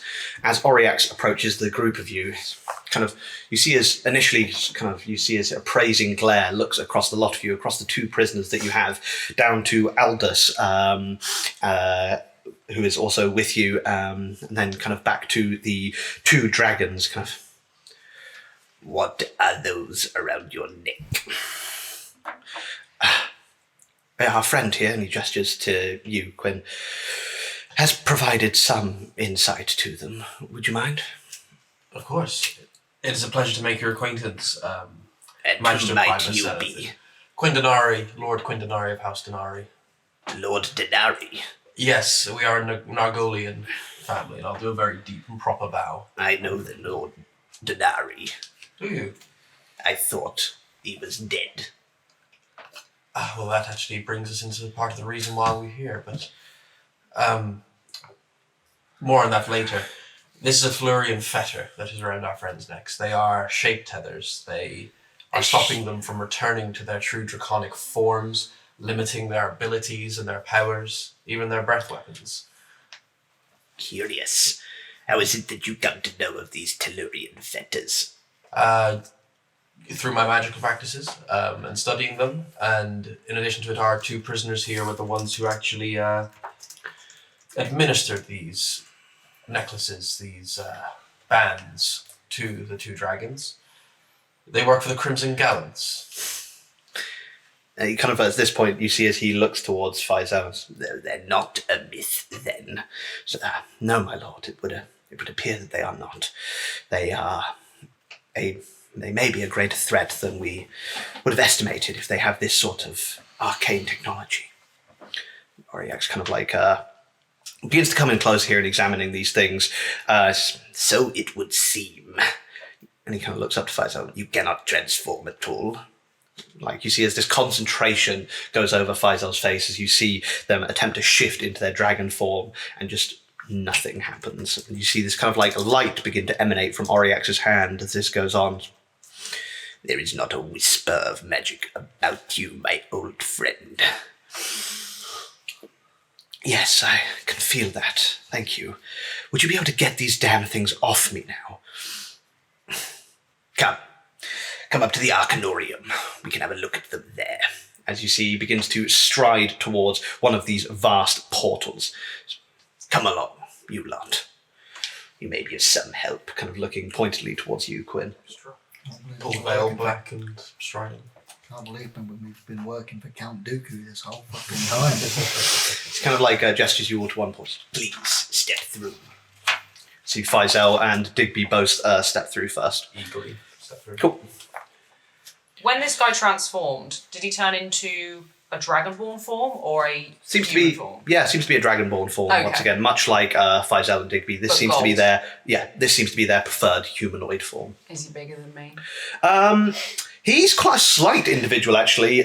Quite slight in both height and kind of physique. Probably a little bit shorter than you are in humanoid form. Good to know. As Reed's approaching, how friendly is this guy?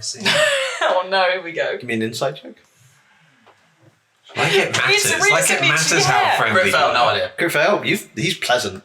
You think he's quite a nice guy. He's your new best friend. Yeah. You could have rolled a nat 20 and he still could have been your new best friend. Yeah. I'm not going to do anything too stupid. You got That is the fail, wrong, my that is boy. the wrong attitude Yeah. for this game. Yeah.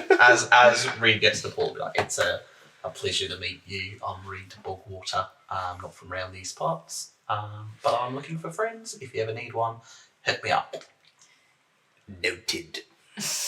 Oh, they went very well. Please. Okay, will do. I hope you feel better soon. Yes, Reed. Yes. The guy outside said he was not feeling great. Did he now? Yeah. I shall have to have words. Oh with no, him. you just signed that guy's death That sentence, man's Reed. dead That man's gonna now. die. Yeah, Reed just fucking like- get your knife and fork, son. Reed just like goes through the portal. Happy to help. Everyone else is popping through. I guess. Yeah, after Yeah. watching that, I'm chuckling all the way through. As you kind of like, as you're about to go through Rodeo, he kind of puts a hand on you. What of the two prisoners? Who are they? What are you to do with them? We have no fucking clue. I can lock them away if you desire. Yeah, well, if we're gonna learn something interesting about our about what they've been up to, and potentially how to reverse it, I don't think they deserve to be privy to that information. If you got a cupboard, we can stick them in for a little while we go and while the grown-ups talk. I have better than a cupboard. See, as he snaps his fingers, and the two of them begin to sink into the ground as if it God. were quicksand. They both scream as their screams are silenced as they go through the ground. You see, as their heads vanish from beneath the floor. See you kids later. We'll come pick you up after school. What do you mean they're dead? They've been sent to the bone pit. Fucking shadow realm in the basement. I've sent them to the bone pit. It is a misnomer. There are no bones It's there. a pit of blood. The only bones in there are yours. He's singing. The only bones in there are the ones inside your mind. As you all step through the portal, Alright, cool. Not see that.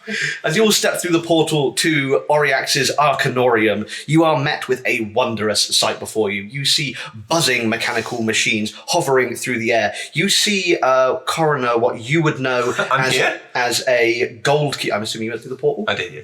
You see You a also went to the bone pit. Yeah. partially disassembled goldkeeper, a mechanical servant that is used by the city to keep law and order, secondary to the gold claws, who are the guards you have been seeing, primarily dragonborn guards. So what would Coroner know about that? Are they like Warforged but sort of less? They're not sentient in the same way as a warforged, but they are mechanical construct creatures. They are mostly used as assistants. They only have a very basic intelligence. They are extremely knowledgeable of the city. Like if you kind of wanted to ask them for directions or anything like that, they would know every single kind of nook and cranny of the street. And they're also used for some aspects of law enforcement too. Right, fair. as yes, you are met with this amazing sight before you as you see arcane machinery, the likes of which most of you have never seen before. In fact, all of you have never seen before in your life. You see machines that you could not even guess the use or concept of. You see arcane lenses, tables filled with kind of disassembled circuitry, machinery. Coroner being the closest to this, you do notice some parts of what would be akin to Warforged-esque pieces. Nothing from a Warforged, you think, but you notice kind of a lot of parts here that like could be used in the construction of a creature like yourself. You also notice things that are totally beyond you. You see gems, you see open books, scattered papers, designs. As this I'm seems beyond an open book. You think an open book's beyond me? yes, it's not in binary. Oh no. As we're walking into this, I'm going to wander quickly over to Quinn and barely audibly, if you see a spell book, point me at it and I can write you it up after.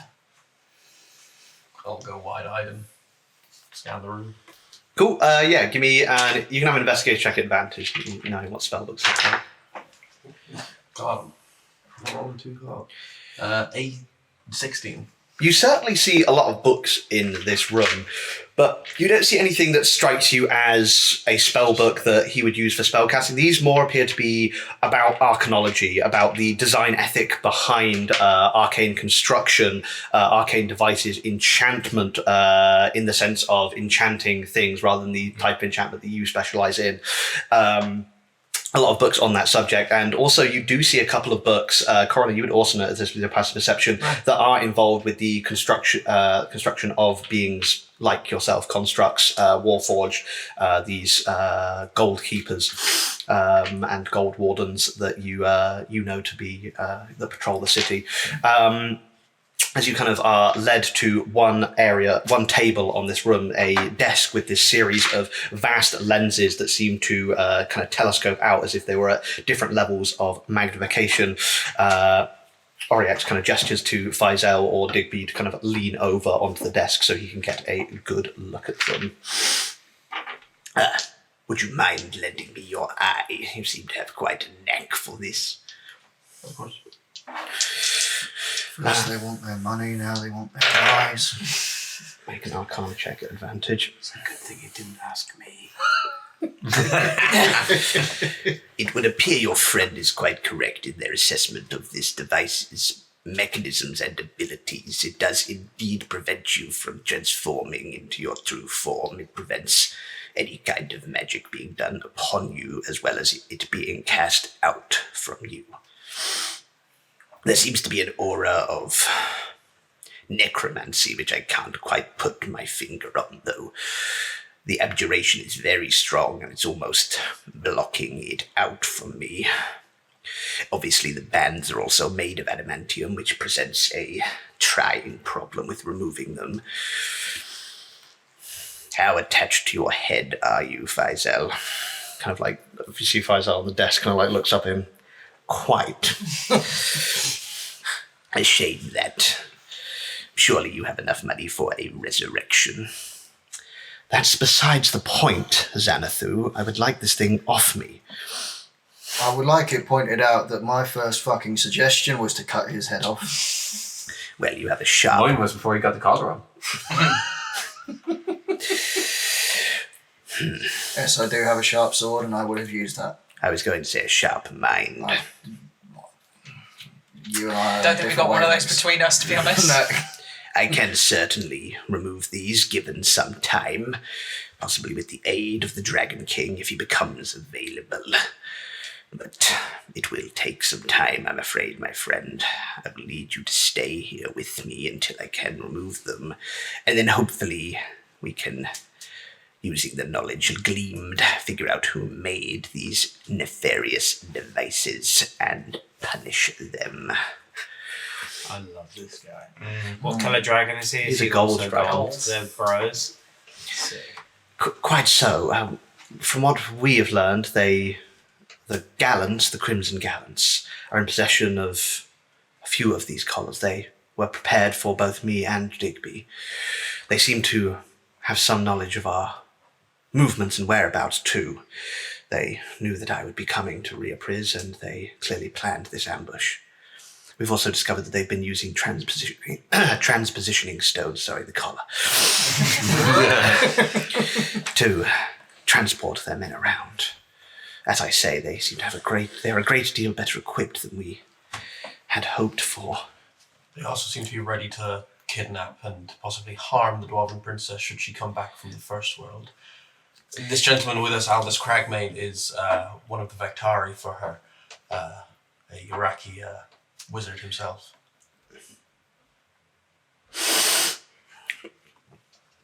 You are one of the Vectari of the Princess. Yes, I was. Yes, I was her weave. A pleasure to meet you. I'm actually quite a big fan of yours. Aldous Cragmane, my Lord Primus. I was her advisor in all things magical, and yes, they sent me back first. She's alive, by the way, as are the rest of the Vactari, to the best of my knowledge. Although there seems to be somewhat of a time disconnect between here and where we were. It was quite a lot shorter for us than it was for you. Feels like only a few years, but it would seem in our time gone that the great king has died, and Dyarak is in, and Nargoli is in a dire way. Without a king, I'm sure you know this, well, it's not good.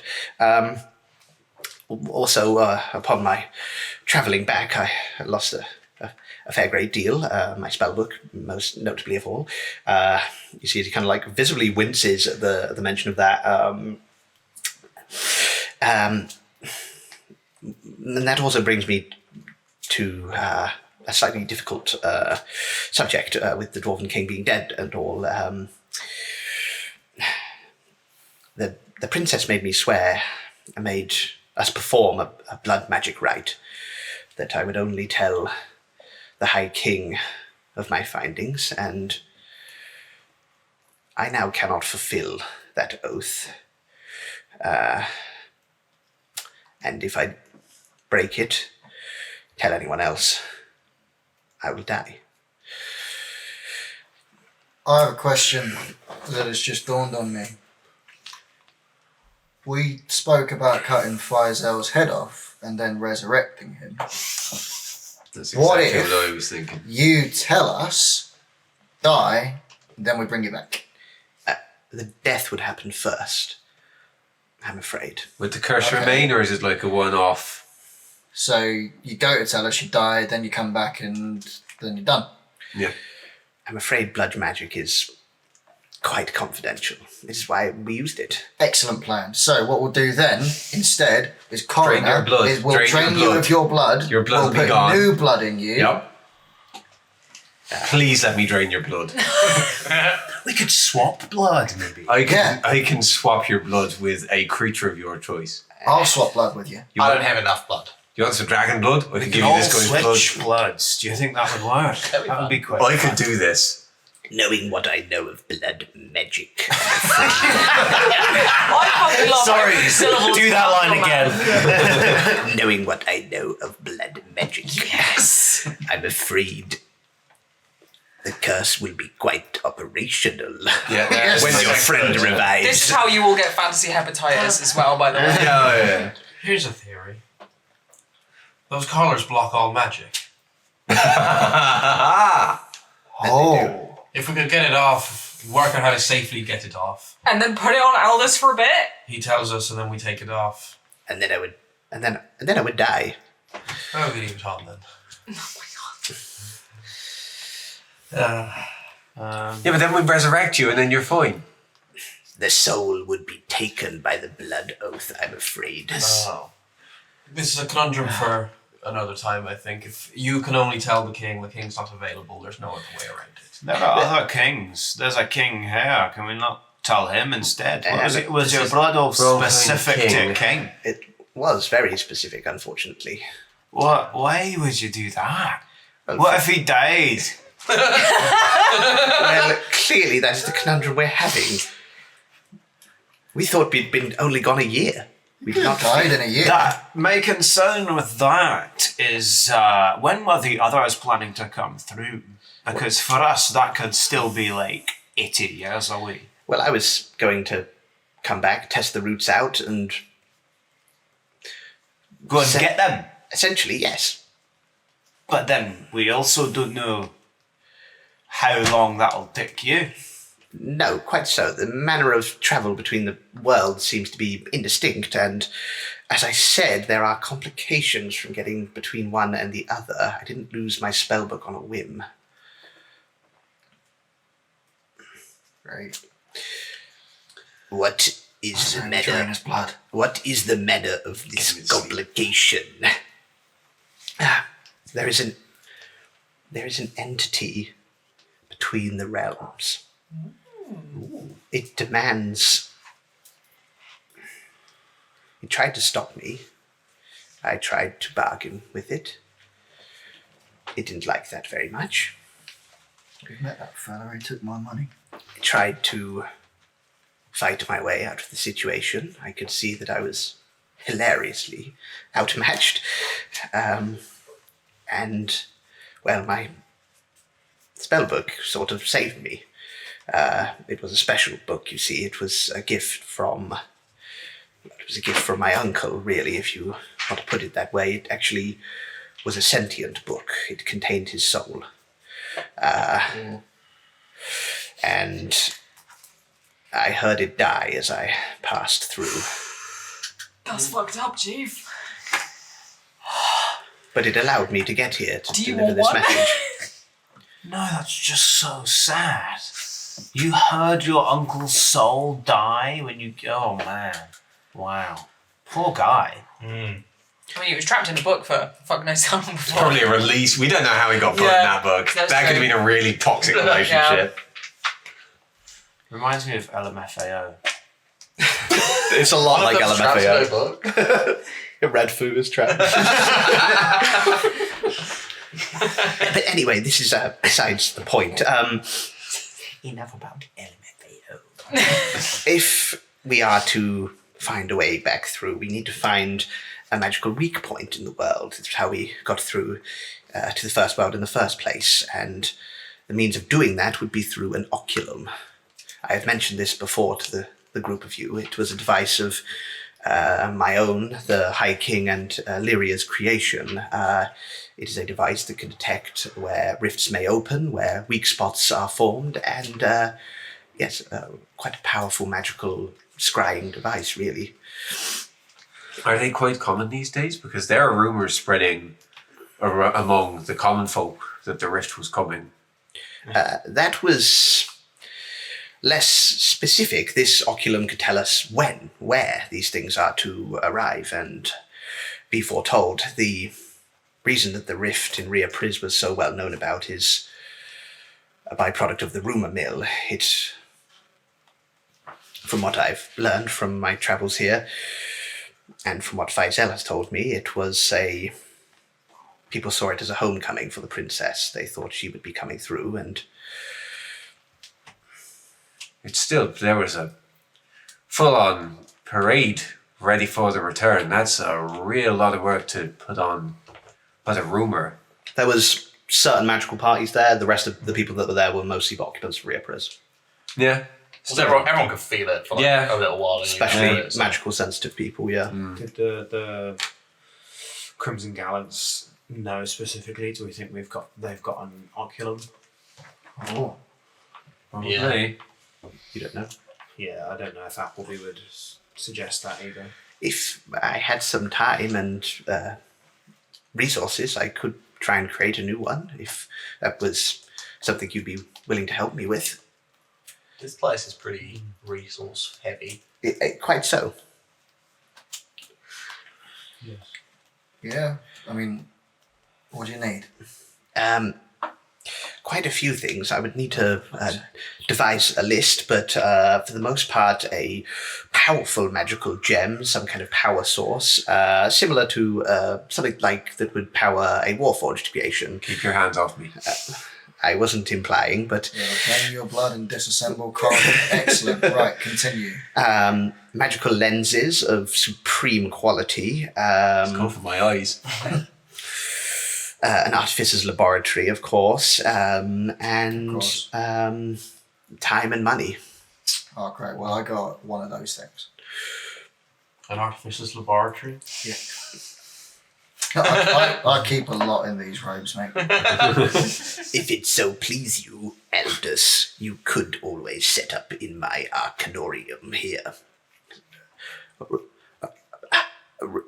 Really? Well, that would be quite wonderful, actually.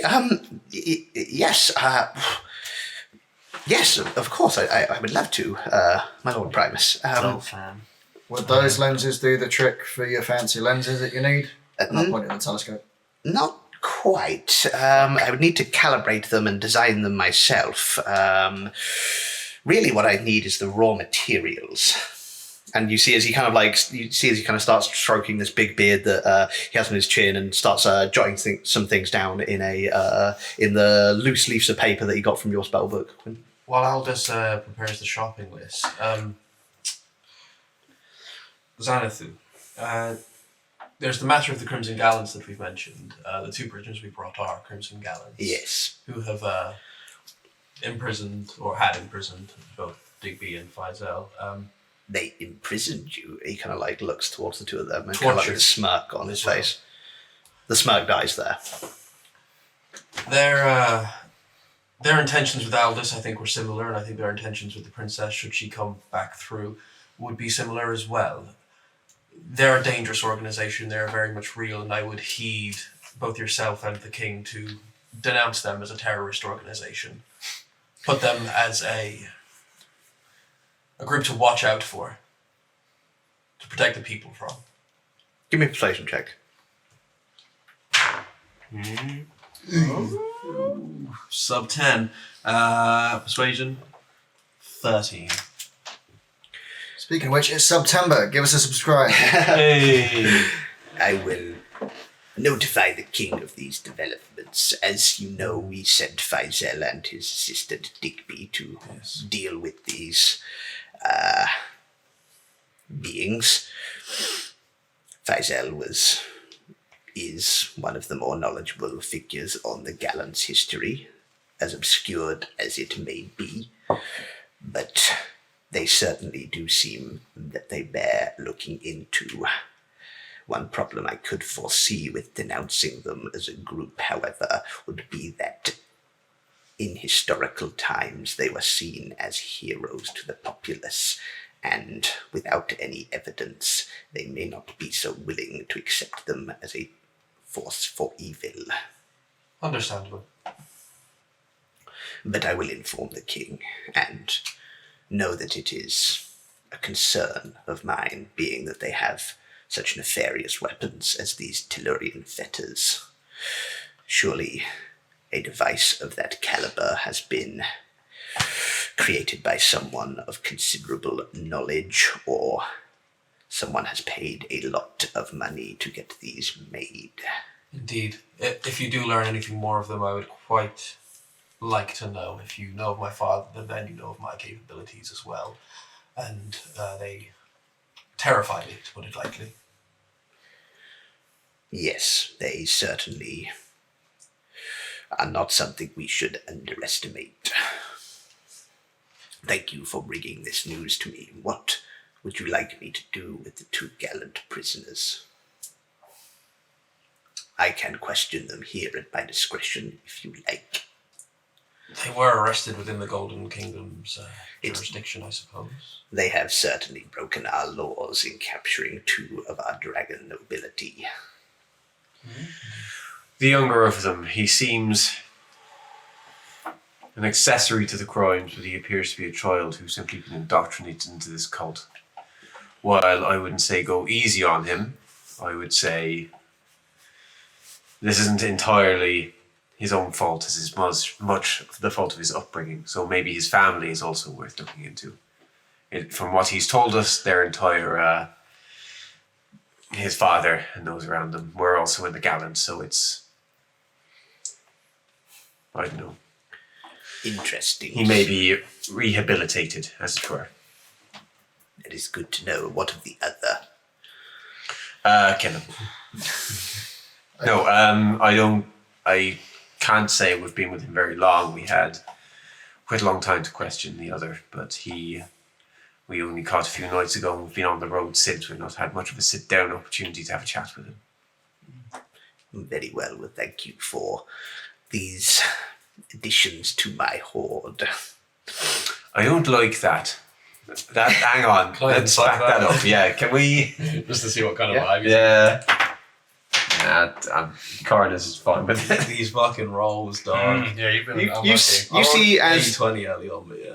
you see as this kind of wry smile breaks his face as he says this. You could presume this was a joke, if you like. I'm going to assume it was a joke, and that will clear my conscience. I'm going to assume Coroner's going to assume he'd never see them again anyway. So if he doesn't, that's normal. Don't worry. Don't think about it. Is this guy like he's like a powerful magician, you say? He's like Does he the have, powerful does magician. he He's have, the The Magister guy. Primus. The most wizard of them all. but does apparently. he have like healing powers?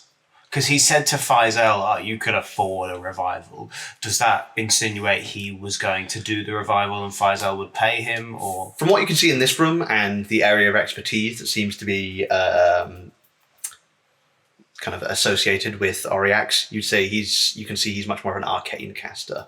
You would think healing magic is something out of his wheelhouse. He could probably revive See, I thought he was the best caster, but something's out of his wheelhouse. We're off. Something's out of his wheelhouse. Do you want to say that to his face? No, I'm not going to say that. magic's based on faith. But no, I'll ask Faisal at another time. Okay.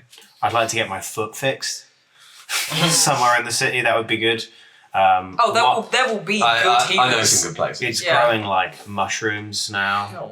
The place for healing would I'm be. going to stop you there. It's not there. Okay. It's the free clinic around my. There is a my boy culture. free clinic that Coroner knows of. Yeah. Otherwise, I'm not there going to is a foot. clerical district known as Reverence. Cool, I'll go there to get my foot fixed. So rude. Go that's to hard. Reverence. So as kind of like you see as Oriax begins to busy himself with a few books, kind of like as Digby takes a seat in one corner and Faisal kind of like meanders around looking at kind of odd bits of parchment and kind of playing with a few bits of the arcane machinery. As he goes to touch one thing, you see as Oriax's mage hand goes out and slaps his hand down. Don't touch that. Sorry. And you see as Faisal then goes and sits to join Digby. I will need your friends for some time. Right. Feel free to make yourselves at home in the city. I will have a disc waiting for you outside that will take you anywhere that you desire. Thank you very much. It has been a pleasure to make your acquaintance, Magister Yes. Primus. You've been hospitable, open, and aiding in our process. Before we go, I'd like to question you. A person of great knowledge, I assume, has some kind of library in your abode. I We'll do. probably have slightly more advanced books than the public ones down below. I was wondering if I could perhaps have access to them for my own personal research. What would your research be involved with? General healing and medicinal needs that could hopefully increase my ability as a both healer and doctor. I think that's out of this guy's wheelhouse. Quite so. I am a practitioner of the arcane. Healing is not something I see myself doing. Well, I haven't been around for long, but I often find that one can inform the other, so a brief look at your library may in fact help more than you realise. Give me a persuasion check. That's hot. Persuasion, that is a filthy 20. Very well, you may take a peek at my library once I am finished with your friends. I am deeply grateful, thank you. How many days do you expect to keep them for? Just so we know when to come pick them up. Let me assess them further, and I will send a courier to you once I know of an estimated time of completion. This could be quite considerable work. How many days were we traveling for? You travelled for 8 days in total. It was a 7-day trip, but you stayed an extra day for a camp down. Okay. How long you say you for? We don't I know. don't know yet. Okay, cool. Sorry. Indeterminate amount of time. You would also all know that it is 2 days until the end of the year. Oh, yeah, it's New Year's, isn't it? When we were walking through the city, did it look like there were preparations underway for some sort of festivity for the end of the year? Oddly, no. Oh. Yeah, that tracks. Cool. And magically, I'll do it in like 30 minutes. Don't know Yeah. if we're like gearing up to leave, but whenever we do, I'll just linger for a moment. He kind of like already begins to be busying himself with the kind of the work on the Tellurian fetters. You see as Aldous similarly begins kind of gathering up paperwork and kind of looking at a few things and scrolling down this list of the reagents he might need as kind of Oryx kind of like looks around, notices you all still there. And says, is there anything else?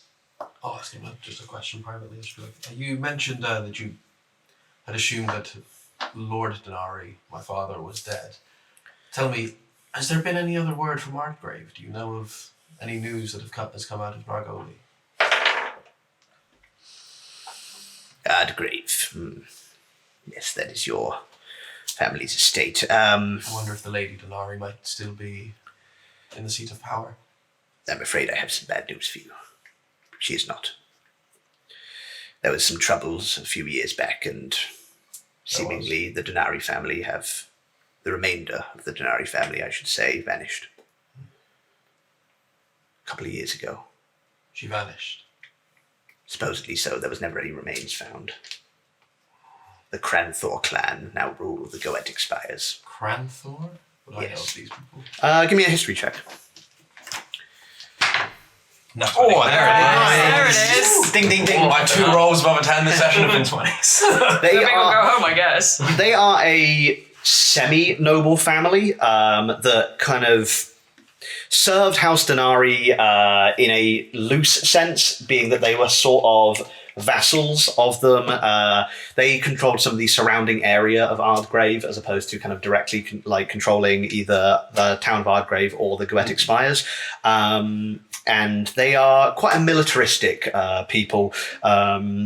They sort of, a lot of their kind of wealth and effort goes into building up quite a large kind of lot of levies and things like that, which was used by your family in times of conflict and things like that. But from what you're hearing here, it seems like they might have turned on their former masters. Were they generally nice people, violent people? Did they treat their people well? With the Nat 20, you would know that they wouldn't be ever seen as nice, but they were always seen as a people that valued strength over everything else, as well as kind of, they were very much natives of the lands that they owned, and while never outwardly saying anything about it, you would have just known from the vibe of them that they considered you and your family outsiders. Cool. Guess we gotta go kill them. I hope it does not come to that. As do I. I'm sorry, I wasn't They- saying that as Appleby. They were That was just very me. good. It's in the world now. They were He pulled me into it. good vassals to my family. Look down at the Nice. human wearing a jumper made of eyes. Who the fuck are you? Get the fuck out. I'm so sorry to give you bad news. It's not the worst news you could have gave. Father left the plane after I disappeared, but it seems that they've taken a seat of power that didn't actually rightfully fall to them. No. The Lord Denari was, in fact, alive. As seemingly his heir. I am indeed. I need to process this. Want to go get your bod looked at by a free doctor? How clear your head? Yeah, that sounds good. Alright. Cool, as you kind of all gestures towards the large dragon-scaled portal at the... Sorry, I was Yep. gonna. If we're gonna leave, is Aldous staying here as well? You see, it seems like Aldous is busying himself here. Setting up shop here, Yeah. isn't he? So Faisal and Digby are staying here for the foreseeable to get their shit sorted out. Mhm. Okay. Probably while that's happening. Yeah. With Oriax because I'm not interested in him hearing what I have to say necessarily. Well, I don't like him. Rodeo just gets the vibe. Okay. Don't know what it is. She doesn't like him. Gold dragon. Is Is it because he sounds like Palpatine? Probably. The vibe, What? I don't know. No. That was As much as she is forced just by her upbringing to just like innately respect any and all dragons, it doesn't mean she has to like them. So, whatever. Damn, bro, you suck. Respect those. Respect Magister Primus. Yeah, with all due respect, which is none. So, as everybody else is like getting ready to head out or whatever, she's going to go up to Faisal and Digby, just kind of like over by the side. Just to kind of like, I don't know, say goodbye for a bit, I guess, because they've been there the entire time that we've been traveling and anything. And she says, now I know y'all can take care of yourselves, but look, I'm sure he's fine, but I get some vibes sometimes. Maybe don't. Look, if you want to go, everything's got to go to the king. I get it, but I don't know. Maybe not everything should go through REX first. I see. Is there anything you would like me to withhold from him in particular? I trust your judgment. I don't want to disrespect and make it sound like I'm more wisdomous and world savvy than you are, but Wisdomous. shut up. Did you say wisdomous? Yeah, I fucking did, so man, shut up. We're having a conversation over here. I don't want to question your judgment, so I will leave it up to you. Obviously, you know this fella better than I do, but I don't know. You're gonna be here for a while, I fear, and any information that you can get out of him about how the world's been going up here would be of note, I guess. And just if you get the chance, maybe don't make it quite so obvious where it's coming from, but if you could ask if he knows anything about, and she like pulls at the empty string on her neck that no longer has the what on it. Yeah. Shouldn't have given that away before coming up before the king, but I also didn't want to get my head bitten off, so. A misfortune of timing. Well, you've seen it, you know what it is. I've seen it, I know what it is. And, well, maybe you can find out if he's seen it, and he knows what it is.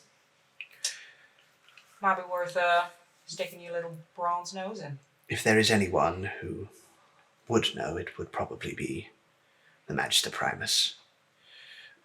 Alternatively, there is a rather large library in the city, in the Scholar District. If you get a chance to go there before I do, that might be a good place to start. Well, I ain't much for reading no more, but I'll see what I can find. It's the Libris Primax. All right. Well, if you do ask him, you didn't get it from me, all right? Of course. Thank you, Rodeo. She's been saying that this has all been to Faisal so far, but and then as she leaves, she kind of like nods at Digby as well, because I don't think they've had that conversation, but Digby's chill. We like Digby. Yeah, you see him there. He's kind of sat there with his big bronze broadsword, just kind of like almost digging it into the ground a little bit. He's kind of like sat there idly, just clearly kind of uncomfortable in this arcane situation. Just kind of like looks up to you and kind of gives you a kind of nod / growl that's kind of like the equivalent of the like sup kind of like, head nod. All right, you two keep an eye on each other, take care of each other, and we'll see you real soon. He hears Digby says, "I'll be sure to keep him safe." Aldous, when you get that list ready, mate, it sounds like it's going to be expensive. Quite. So pass it off to Faisal, Faisal, you don't mind footing the bill to save the world, do you, mate? And I'll walk through the portal before I get an answer. The crown shall provide. You all hear as you kind of step through the portal back into the atrium of Xanathu's house. You see this stage with him not present in the room. All the other portals seem to be deactivated, and you just instead see frames of gold leading into marble walls as the big front doors creak back open, leading back into his opulent topiary garden. You also see there waiting for you is indeed a disc, as promised, waiting to take you wherever you would like in the Golden Tooth. Let's get felching. Yeah, The disc can- Vulture. I don't think the disc will take us that far down, but We could try. He said it would take us anywhere. God, I forgot what the guy's name was, and you just said felching, and I went, oh God, this is taking a turn. if we go back to the Hoth station, there was a sign down there leading to the under district, so we can head there. Won't hurt to try. Do the discs head down that far? You would know the disc don't go to the Undermountain. Yeah. You could certainly take the disc to the lift that leads down to the Undermountain, though. That sounds crazy enough to work. Let's do that then. You step aboard. You hear this scat music coming from behind you as Appleby is stopped as you all are about to step aboard the disc. If I'm going to go to the clerics district, that's not an easy one to do. If I'm going to go to the clerics district, is there any point going down if I'm just going to come back up? I mean, I'm sure the disc can take us to multiple stops. Money. I get that feeling this fella's only fitting their bill for one trip. I'm sure it'll be in the city for more than one day as well. You do see as Appleby's kind of like walking up towards this disc, you see as their one foot is kind of like dragging behind them. And kind of at this stage, you all do notice as there seems to be like almost skin pressing out from between the cracks in the sabaton as it has began to bloat quite badly under there. From what I know, I reckon we can drop you off there and then catch the discs down to the lift. I mean, can't we just wander through town? Like, At the top of the mountain. You could certainly walk to Reverence from here. You'd be going up a little bit. It would be about a 2-hour trek to get up there by foot. Yeah, on that foot. On one foot. On the foot, yes. Yeah. Let's take the disc up there. I reckon it'll be fine to take us back down as well. So, the lift to the Undermountain, by way of reverence, I think is the way we should phrase it, so it doesn't just drop us off and then leave us. Good plan. Step on the disc. Cool. The Undermountain lift, by way of reverence. Nothing seems to happen. Please. Could you all just give me an intelligence check as you stand aboard this disc? Coroner, you can have an advantage. Can I do Arcane? It would be more just a can you remember a thing. intelligence check, did you say? Yes. Fucking hell. Cool. 18. 17. 18. 21. Dirty 20. I think you're 11. 11? Yeah. Everyone but Reed, you remember that you need to Ding ding. Oh, knock yeah. on it twice to set it off. Yep. Yeah. The Undermountain lift, by way of reverence. Sees it. Diagonally. Rotate. We are catapulted halfway across the you We end up in the ocean. end up in Rio Frizz somehow. Half of us go to reverence, half of us It just go to the splits in Undermountain. two. You see as, it does this jerking rotation once more and begins to fly upwards and around the city, this time orbiting the mountain slightly as it heads up. You are taken to one of the floating portions of the city, this vast square with this ornate garden in the middle. As you are briefly dropped off at the Reverence District. Appleby, you step off here Yeah, I think so. into this vast kind of floating courtyard that is also orbiting the city. You see 2 temples ahead of you. One that is very obviously a shrine to Bahamut, this enormous golden building with a dragon's head rearing out from above the crest of the doorway. And then another slightly smaller but still quite large temple on the other side of this courtyard that you would immediately recognize has the signage over it that would denote an All Faiths shrine. After this kind of whistle stop at reverence, as soon as Appleby steps off, Reed will like reach into their pocket and chuck one of the 2 sending stones to you. Oh, nice. Do you want to send someone with him as like translator? Yeah, y'all want someone come with? both of you give me a dex check for that throw as you are God, on a very floating high up. disc throwing something onto a floating platform. Yeah, you know. Oh, well, can I just pass it then? Like, You can if you want, but you did say you threw it. yeah, I was just putting some colour in now. I'm not going to do that again. Yeah, But it's you funnier know. this way. Is it a save or a check? Doesn't Check, matter, the please. same. Great. 13. 13? 9. 9? You throw it. It's a really bad throw. Appleby, I'm tiny. give me a dexterity saving throw as you dive for this sending stone. Oh my god. Get further forward, ready? If not, you can have my inspiration. It's fine. 10. 10? Cool. You kind of dive forward, reaching out for this stone. You feel it as it reaches your hand, and you're looking over the edge, teetering on a balance. One final saving throw. Fuck me. I'm like looking ready with feather fall. Okay, that's better. 20 on that. 20 on that, you kind of like are teetering on the edge, and you kind of like feel this breeze, and it blows the like leaf on top of your head. It catches like a sail and just pushes you back on top of the onto the platform. Brilliant. Very good. Nice catch. It was good. Oh, into the sending zone. Thanks. As you hear this kind of thanks come back through the sending stone, you are whisked down the mountain. Sending well. once a day, by the way. I didn't know that. Oh, you're Sending stones only work once a day? Yeah. We have never played that Never role. know that. I just Yeah. wanted to say it 'cause it's funny. Oh my god, why? I'm not going to play it that way. Okay. Just play it that way. That would be so funny. They're just walkie-talkies. Yeah. Fancy as they should walkie-talkies. As you head Ripping on around. down past the myriad structures in the Golden Tooth, this disc weaves in and out between other floating structures, under bridges, down through narrow streets, and you're eventually led back as it slows down. As you're hovering above the greens, you see above this portion of the greens as this kind of dark, cloudy weather is over this portion of the greens at the moment. As Coroner, you see a fairly familiar sight approaching, as you see this pretty well-guarded, large series of lifts that seem to be all descending downwards into somewhere under the ground.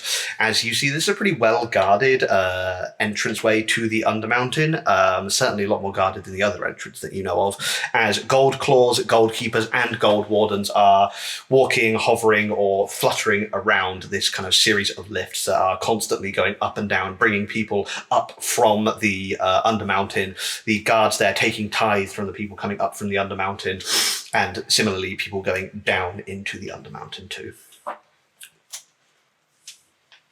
As your disc comes to a halt right before these lifts, you see this kind of dragonborn, this gold claw, a blue dragonborn in this, once again, gold armour that you've come to know, Coroner, you certainly know as the gold claw's armour, kind of looks to you, the lot of you, going down to the Undermountain. If that's allowed, Of course it's loud. then yes please. Kind of like shakes back this golden kind of like a mesh door, and you see behind it is this much dirtier iron lift with kind of open sides on all areas. It's just kind of like chain link, so you can see out of the lift on all sides as he kind of like gestures for you all to get in. Yeah, alright. Yeah. Kind of like you'll get in the lift. You see as he shutters back this gold kind of like chain link fence across you. Says, "Good luck." And you kind of all see as the ground level begins to rise up for your perspective as you see the last vestiges of the green disappear from your sight. Suddenly, that Did you smell say of... good luck? What He did say good luck, yeah. He's a pompous arsehole. You all feel here that sweet, pleasant smell of apple, cut grass, and summer's eve fades as suddenly the air down here begins to get a lot warmer. As you see before you A sight that, if you hadn't just have seen the Golden Tooth, would have been a mind-blowing vista. As you look across this city under a city, as you descend down into the Undermountain, you see an entire city lying beneath this one.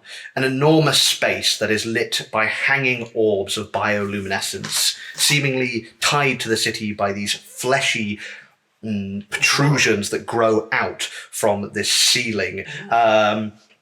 These bioluminescent orbs seem to light this whole city space with an equivalent of dim daylight, as you see also now as you get further and further, as this lift seems to be descending without a rail, just purely by magic, down into this undermountain space. You also see the glow of the city blazing up at you. It is emanating light and sound as you see a maze of streets packed with people going about their business, lit by humming illuminated shop signs, hanging lanterns, and eye-catching window displays. As I said, it is warmer down here than it was, and as you descend further and further down, it gets even hotter. As you are now eye level with some of the tallest buildings, as this lift continues to descend, you see as none of these buildings quite reach the roof of this cavernous space, but you can see all of these tallest towers have been added to in a hodgepodge over time, growing like stalagmites up from the ground as the city has grown beneath here. The air is thick, it is warm, it carries the sound of chatter, street music, and the shouts of merchants, as finally the lift clatters to the ground, and no one at this side is here to open the doors for you as you stand here looking at this iron grille that denotes that the lift has reached its target. If I were you, I'd turn into something a little less ostentatious. Is this where the common folk live in this city? If that's what you want to call them, yes. Joyous. I would advise keeping your hands on your wallets, and also everyone knows everyone down here. If you kill someone, you will be killed back. Some of the funnest times when I was younger was sneaking out amongst the village people and having fun in pubs. I love the wine. This is going to be great. Well, we'll go to which is the main tavern that Coroner would know. The main tavern that you would probably frequent is called the Depths. We'll go to the Depths later. You have a great time. Well, actually, it would be between the Depths and the Steaming Wrench. You can choose between them. One is definitely a gay bar. There is a couple of other ones that you would know of. The Dragon's Head, which you know to be a mob-owned /front. There it is. You know another one that's called Finders, which is a pub and hotspot for drug dealers, mercenaries, and others looking for work or illicit services. And you also know of Gelders, a cafe run by a sweet but no-nonsense old red dragonborn lady, and is neutral territory for all the gangs down here out of pure respect for her. I would like to hang out there for the duration of Hide all my jewellery, and then I'm going to take the form of Waylon the Torturer. Okay. Waylon. Waylon. Nice. Would this dude just look, That'd be just fun. look rough Was enough? he human? I can't He's remember. human. Yeah. Bold human. Bold human, yeah. Very bold, clean-shaven human. Bear in mind. What were you wearing? So it'd be Billowy. It's Quinn's. Are you still wearing the free shirt? It's Quinn's billowy black chiffon shirt and then high-waisted trousers. Nice. But currently being worn by like a builder. By a middle-aged gammon. So good. I don't know if suits people you. will recognise you down here, so I could get changed in the lift, I guess. You see already as the lift that you guys have been in has started ascending back up. quite. Never mind. Kind of around the immediate area, you see a few streets leading away from you. You see another one of these maps that you saw on the surface, but the screen is broken and is currently between two slides. And you also see a notice board alongside it. Coroner, you of course know your way around here, and you see a few streets leading out from here. You know, the one that would lead to the doctor's place. Cool. Yeah, I'll lead us pretty much directly there. Pointing out anything like notable en route, like this is a nice pub. I've heard this place does good grub. Cool. On the way there, you would actually pass by the Depths on your way through. As you all see this kind of this cavern. This pub that is built into and kind of slightly down under the kind of primary cavern floor here. As you can see, as you kind of like see patrons coming in and out, there is actually a small kind of I'd say about a foot high water that is kind of on the floor of this pub known as the Depths. As you see, On the dodgy ones. This is they're all a bit dodgy down here, Yeah. but this is not a mob-owned place. Okay. Do I spot anyone I recognise as walking around? Give me a perception check. Yeah, it's pretty. I mean, perception. That's great. That is a 18. Cool, 18. Yeah, as you kind of are wandering around, you do actually see this kind of I imagine there aren't that many Warforged down here, just because of the people who live here. So I'm probably quite well known, I guess. Cool. Yeah. As you are wandering around, you kind of are looking over into kind of one of the side alleys as you're just kind of like passing by, and your eye does catch on something metallic as you see a pretty familiar form here. As looking out, churning through what appears to be a dumpster, you see the back of T Squared. I'll immediately go up to him. And, Cool. T Squared. Coroner, my good friend, how are you doing? Oh my god. Doing well, thank you. How are you? How are you since last we spoke? I'm healed, Coroner.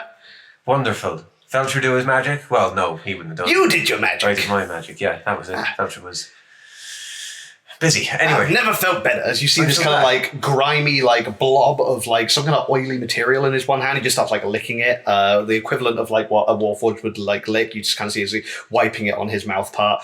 What does he look like? He's quite a blocky Warforged. You see he's kind of like this solid slab of a chest. It's almost square. They're proportionally built a bit like a Minecraft character. Just nice. very like square and blocky. If you've seen Interstellar, it's a bit like the TARS robot. He kind of like moves a bit like that.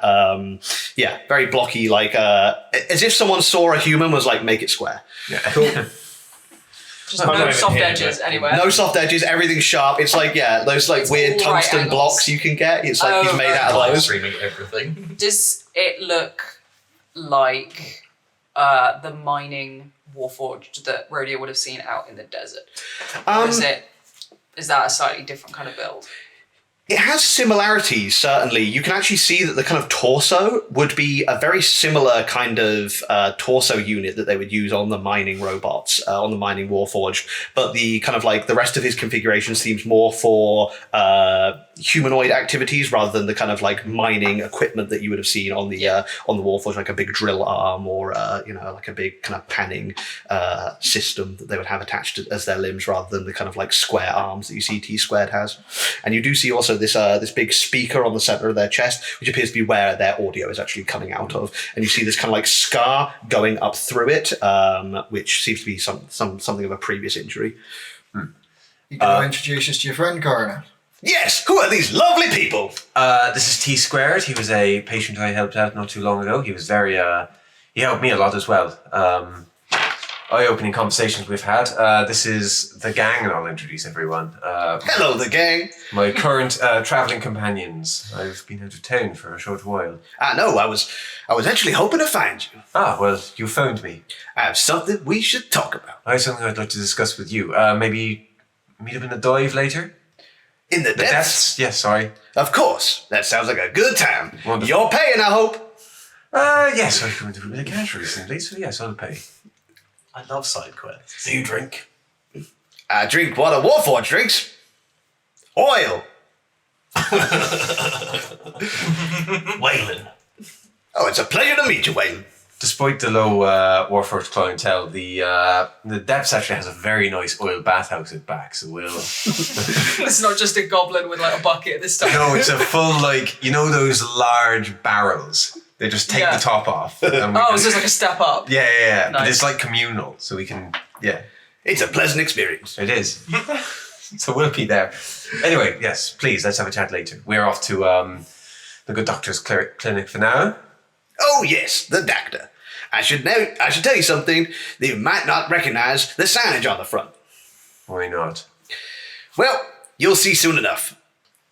It kind of like goes back to dumpster diving. I love a man of mystery. Let's carry on. Nice and threatening, right? Let's go. Right, Reed, very quickly. I meant to tell you this when we got off the lift, but the story continues. You are more than welcome to make friends down here, but please make sure that Coroner said you can be friends with them first, or I fear you will die. That's actually a very good point, yes. Okay. So There are some- T squared, friend. Everyone else so T-squared far, You kind of see, it's- you kind of see T Furiously making a squared notes. right behind you as you're having this conversation. What are you guys talking about? We're talking about how you're my new friend. Have you ever been to the other continent? I've never been out of the Undermountain. Oh my god. I have got the best trip for you. A trip? You're paying, I hope. Oh yeah. Nice, I'm playing for sure. Yes. Your accent is surprisingly infectious. Right. What was your name? T squared? I'm T squared. You can call me Tristan if you like. Tristan squared. That's good. I'm gonna call you T squared. That's like a nice looking. You got T squared because you got 2 T's in your name. Tristan Thompson. Oh, right. Thompson. Oh, I fucking love That's the best.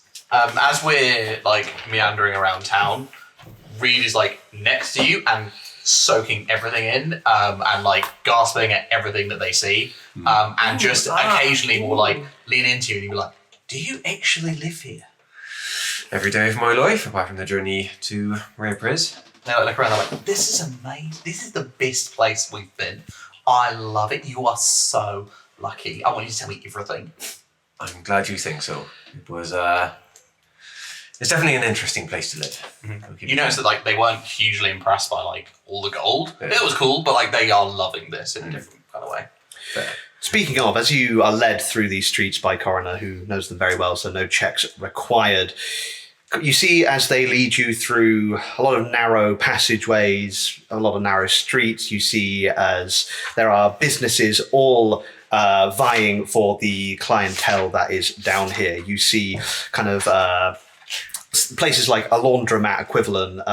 You see just kind of a fair few taverns and hangouts, some of them official looking, some of them not so official, just sort of people setting up on the street having a drink together. As you pass by neon equivalent signs, this illusion magic kind of giving off this hum, you see as some of the signs are actually interactive and kind of are designed to almost push people into the shops with the kind of illusions. As you go past what appears to be some kind of fishmonger where a fish kind of dives off the side of the building and like almost sweeps in a group of clientele with the kind of water that flows in along with the fish in through the shop door. Muscle memory for Shadow to just grab Reed and to stop them from flying off. Just every single shot, they're like, like a moth to a neon light.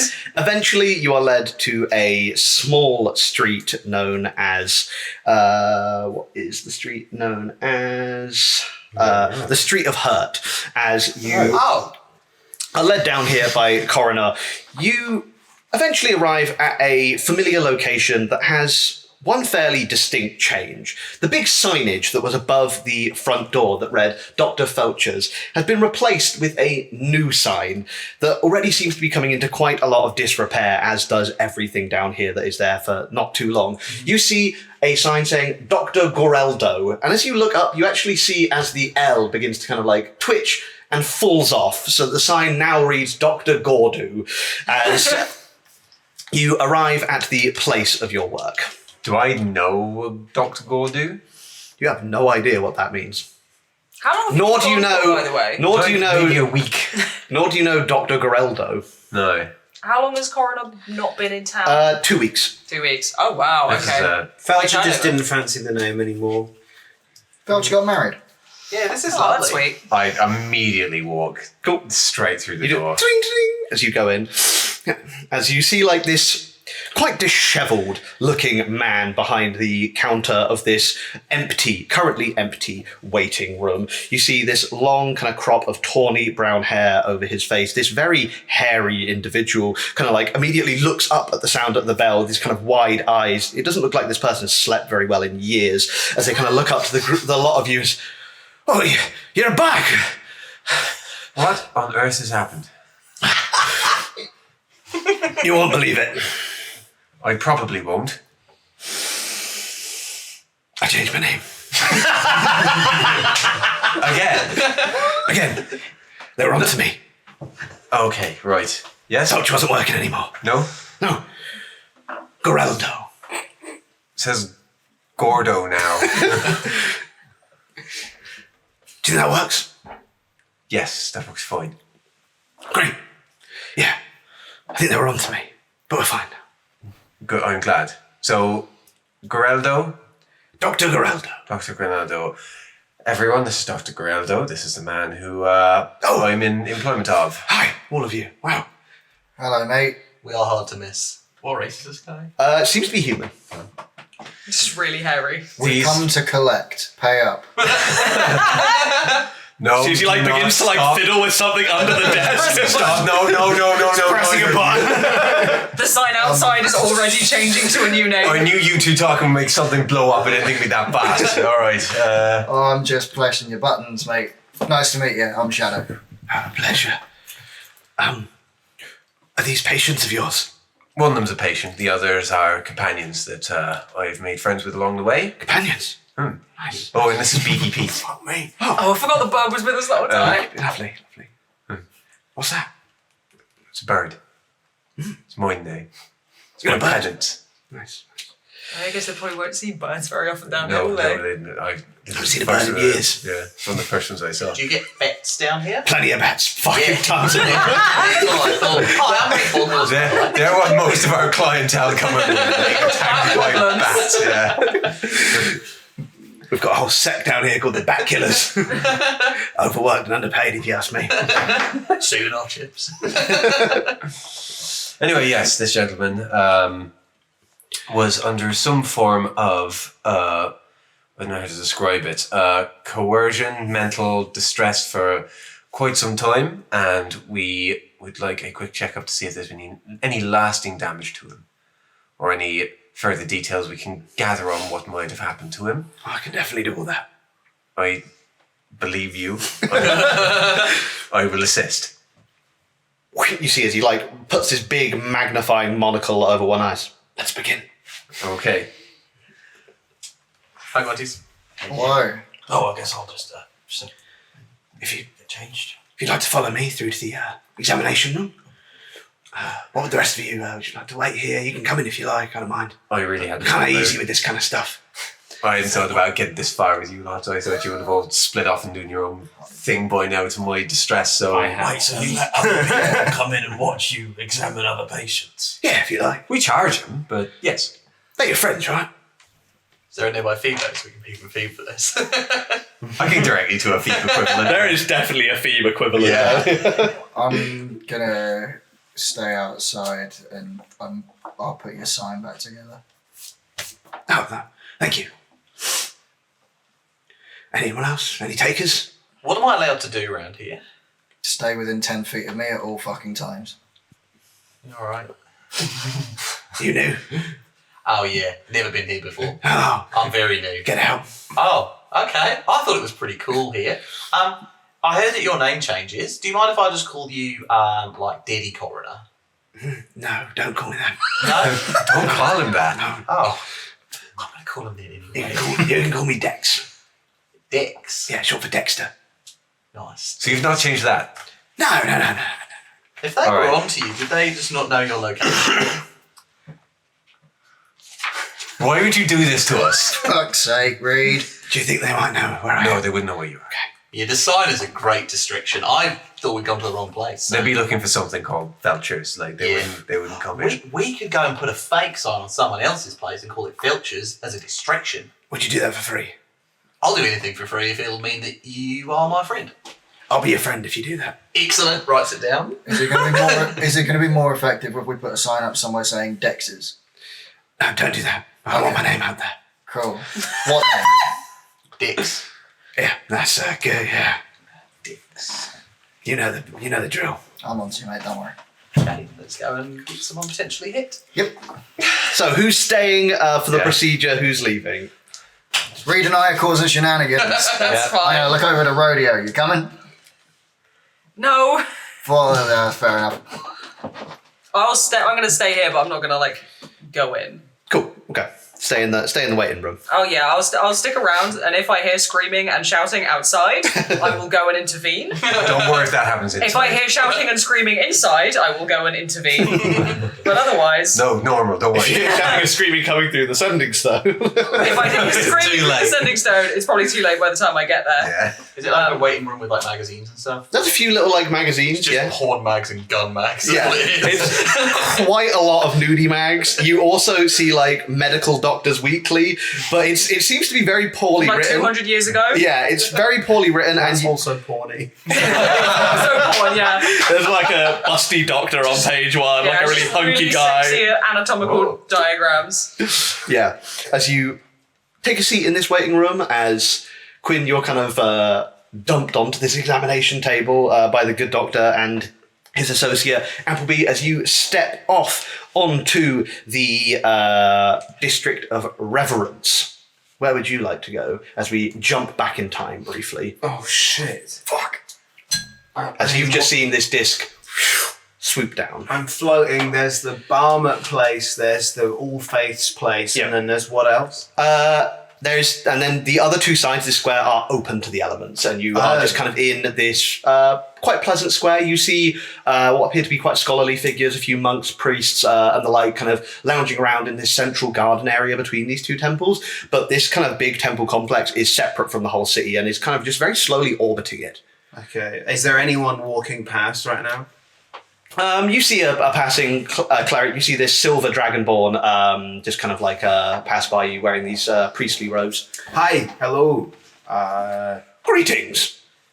General Merryman and Haver of Mischief, Appleby Oakwood, all of that, yada yada yada.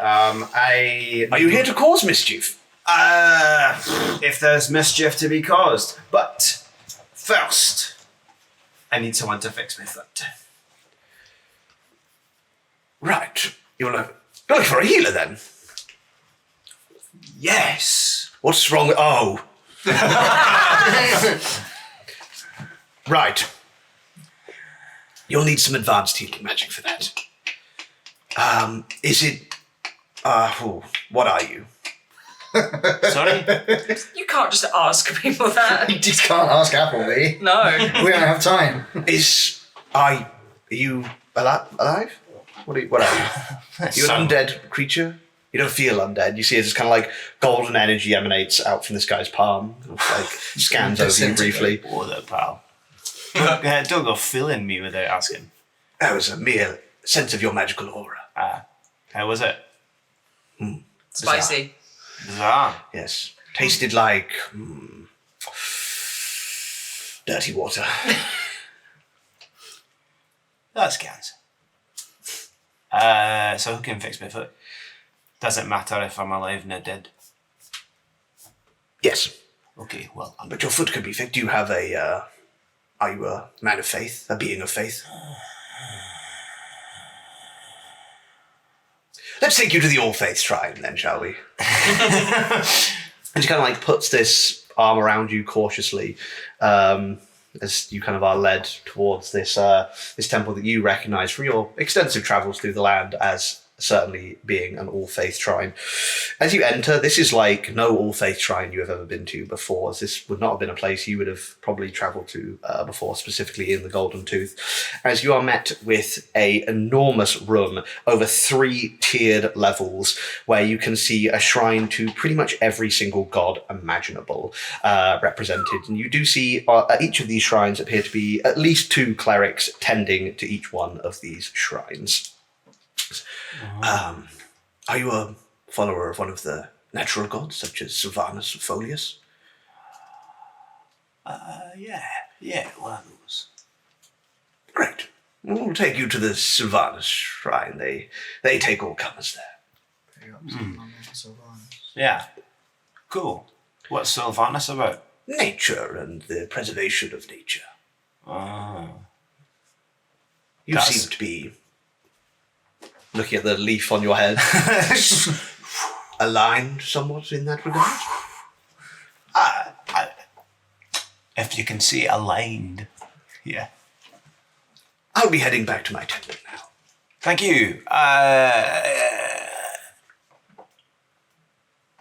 My name is Lyros. Lyros. Appleby Oakwood. General. Merryman. Jester. Fiend. That's a new one. Yeah. Very well. Goodbye. This guy. This man did not sign up to be customer service. And as you stroll up You didn't to need one. the shrine of Sylvanus, you do see, as there are two clerics there, you see one wood elf and a furbolg tending to this shrine. Both of them wearing these kind of like tabards that appear to be made of a very similar moss to the moss that grows on you over this sort of wooden armor that they're both wearing. You see as the furbolg comes up to you, "Greetings, my friend. How may we be of assistance today?" I'll sort of not even really say anything and Oh! sort of like, I see. Very well. We can help you, my child. Thanks. Do you have a diamond? Oh, Or means of paying, perhaps, for the restoration spell? Appleby like sort of checks, like comically does like a little mime to like. Gets a trowel and digs into himself. Lines of fake briefcase, isn't there? Yeah. Like takes the time to unzip like a whole bag. Chuck it over your shoulder. I've got approximately 120 gold. Right. A lot of good faith though, and a stinking foot. It is quite odorous, yes. Are you a follower of the Earth Mother? Aren't we all? No, there are many faiths here. Look around you. Yes, but aren't we all a follower of the earth in so many ways? Give me a deception check at disadvantage. Yeah. I mean, technically, I'm not lying. Are you? No? Well, I'm not. I haven't actually said the words. Yes, I'm a follower of Sylvanus. Deception. Yes. At this. At this, well, I mean, it's already. I don't need to roll it at this. It's already terrible. Could always be a 1. It's a 9. Cool. This man's about to cut off your other foot. I can offer you another arrangement instead. Cut off your other foot. Do something for the Great Mother, and we will provide for you. I've already got quite a few feathers that I'm doing. Well, perhaps one more should be added to the list. Your foot is looking quite malarious. What would you need me to do? There is a tree that is most sacred to the Earth Mother. It is only found in the forests of Kerdroth.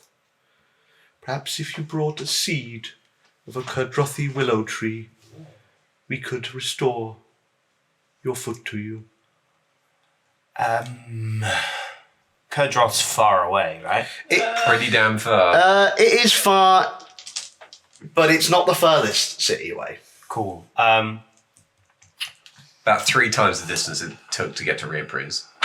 We plan on going that way? We don't know. So not, We're not planning on anything not right a now. quick, not a quick day Way stop. more than 3 times. Yeah. 1, 2, 3, oh maybe 4, not way more. Current next Somewhat. It is. place on our list was Let's- to go down to... I ain't a sextant. I don't know this. Next place on our list was to go to the place that fell from the sky that is always people from, which is the wrong way. Yeah, that's very the wrong way. Well, we have to go to Baron's Crossing to get to either of those anyway. Oh yeah, we can't go to Which you have a bounty at, I believe, Rodeo. There was a Must last scene at the bounty that you're currently following. Was last seen at the Baron's Crossing. Yeah. Yes. What do you say to this proposal? I've got to tell you, pal. I don't think this foot is gonna last that long. Is there any chance I could have some kind of advance healing? Give me a persuasion check at disadvantage again. Yeah, yeah. Legendary That twins. legendary. Well, that was an 18. And that was a crooked soul. What? So once again, did you say persuasion? 8. Perhaps if you were to swear a sacred oath to the Earth Mother, we could permit this. Someone's changing God. If you do not complete this task, the consequences will be dire. They're already dire. We can smell it. You see as like a nearby priest is like waving like a big orb of incense to like Just around the edge. Someone walks past, gets a whiff, just like crosses themselves and walks off. I mean, if it's just... You just must bring this seed back to me. I mean, it's a pretty good deal. Because I'm just going places, so... Swear this oath and I will restore your foot. How long of a deadline have I got? Until the end of the next year. Till the end of next year? Yes.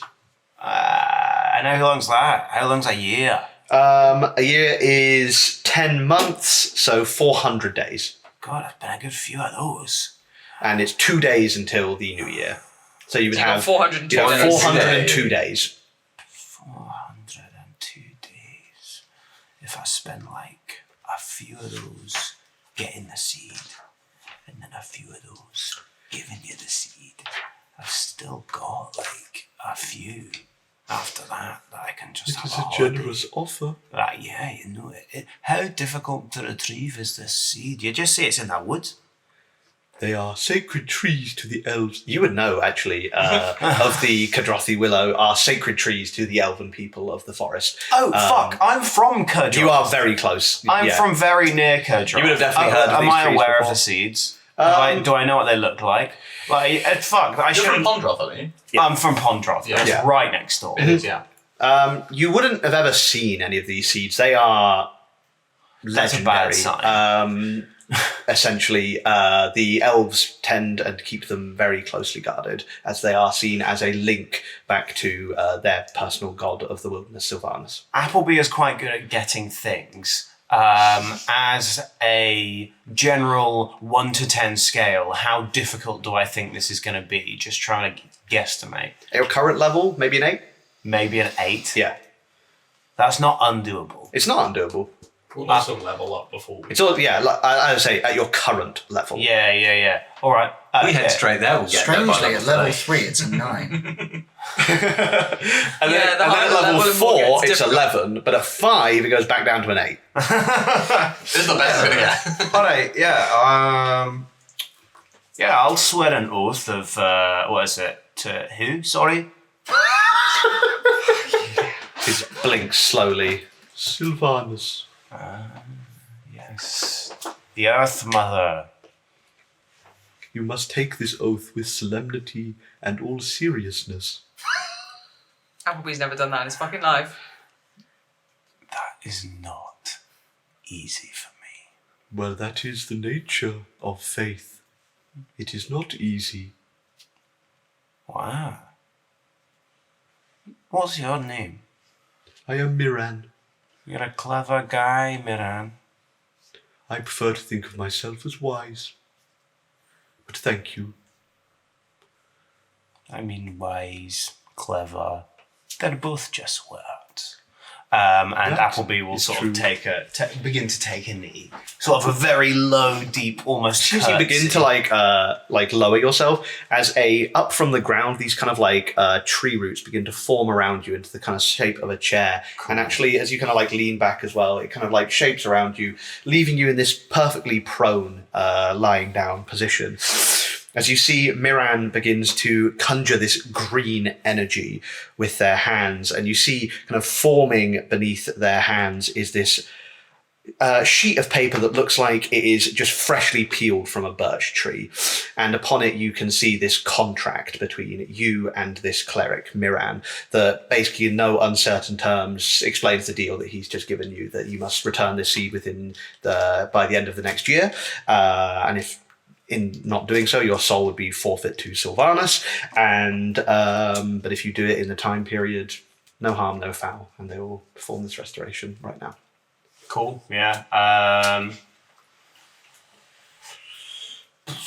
Sylvanas' afterlife's pretty nice as well. That's not a bad deal. Not if you're being tortured by them. Yeah, not if you've wronged them. I imagine they wouldn't let you into the nice one if you wronged them. They have open days. They turn you into something a bit like an Applebee in the bad version. Oh, well, I'm already there, so, you know, whatever. Applebee will sort of, do you have a pen? Kind of like looks down to like the bed that's alongside you, and you see as like a quill just kind of grows out of one of the branches. And you snap it off. It's filled with this kind of sappy ink. Very intense cursive, almost to the point where like it's irreadable. Okay. Oakwood spelt as it always is. Yeah. Kewood. Applebee is he spells it in the longest possible way. Extra consonants that are silent in every. The same version that's on your Jester card. Yes. Yeah. The French spelling. The official French spelling. Cool. Yeah, you do so. You sign this contract, and you immediately feel this binding to this contract.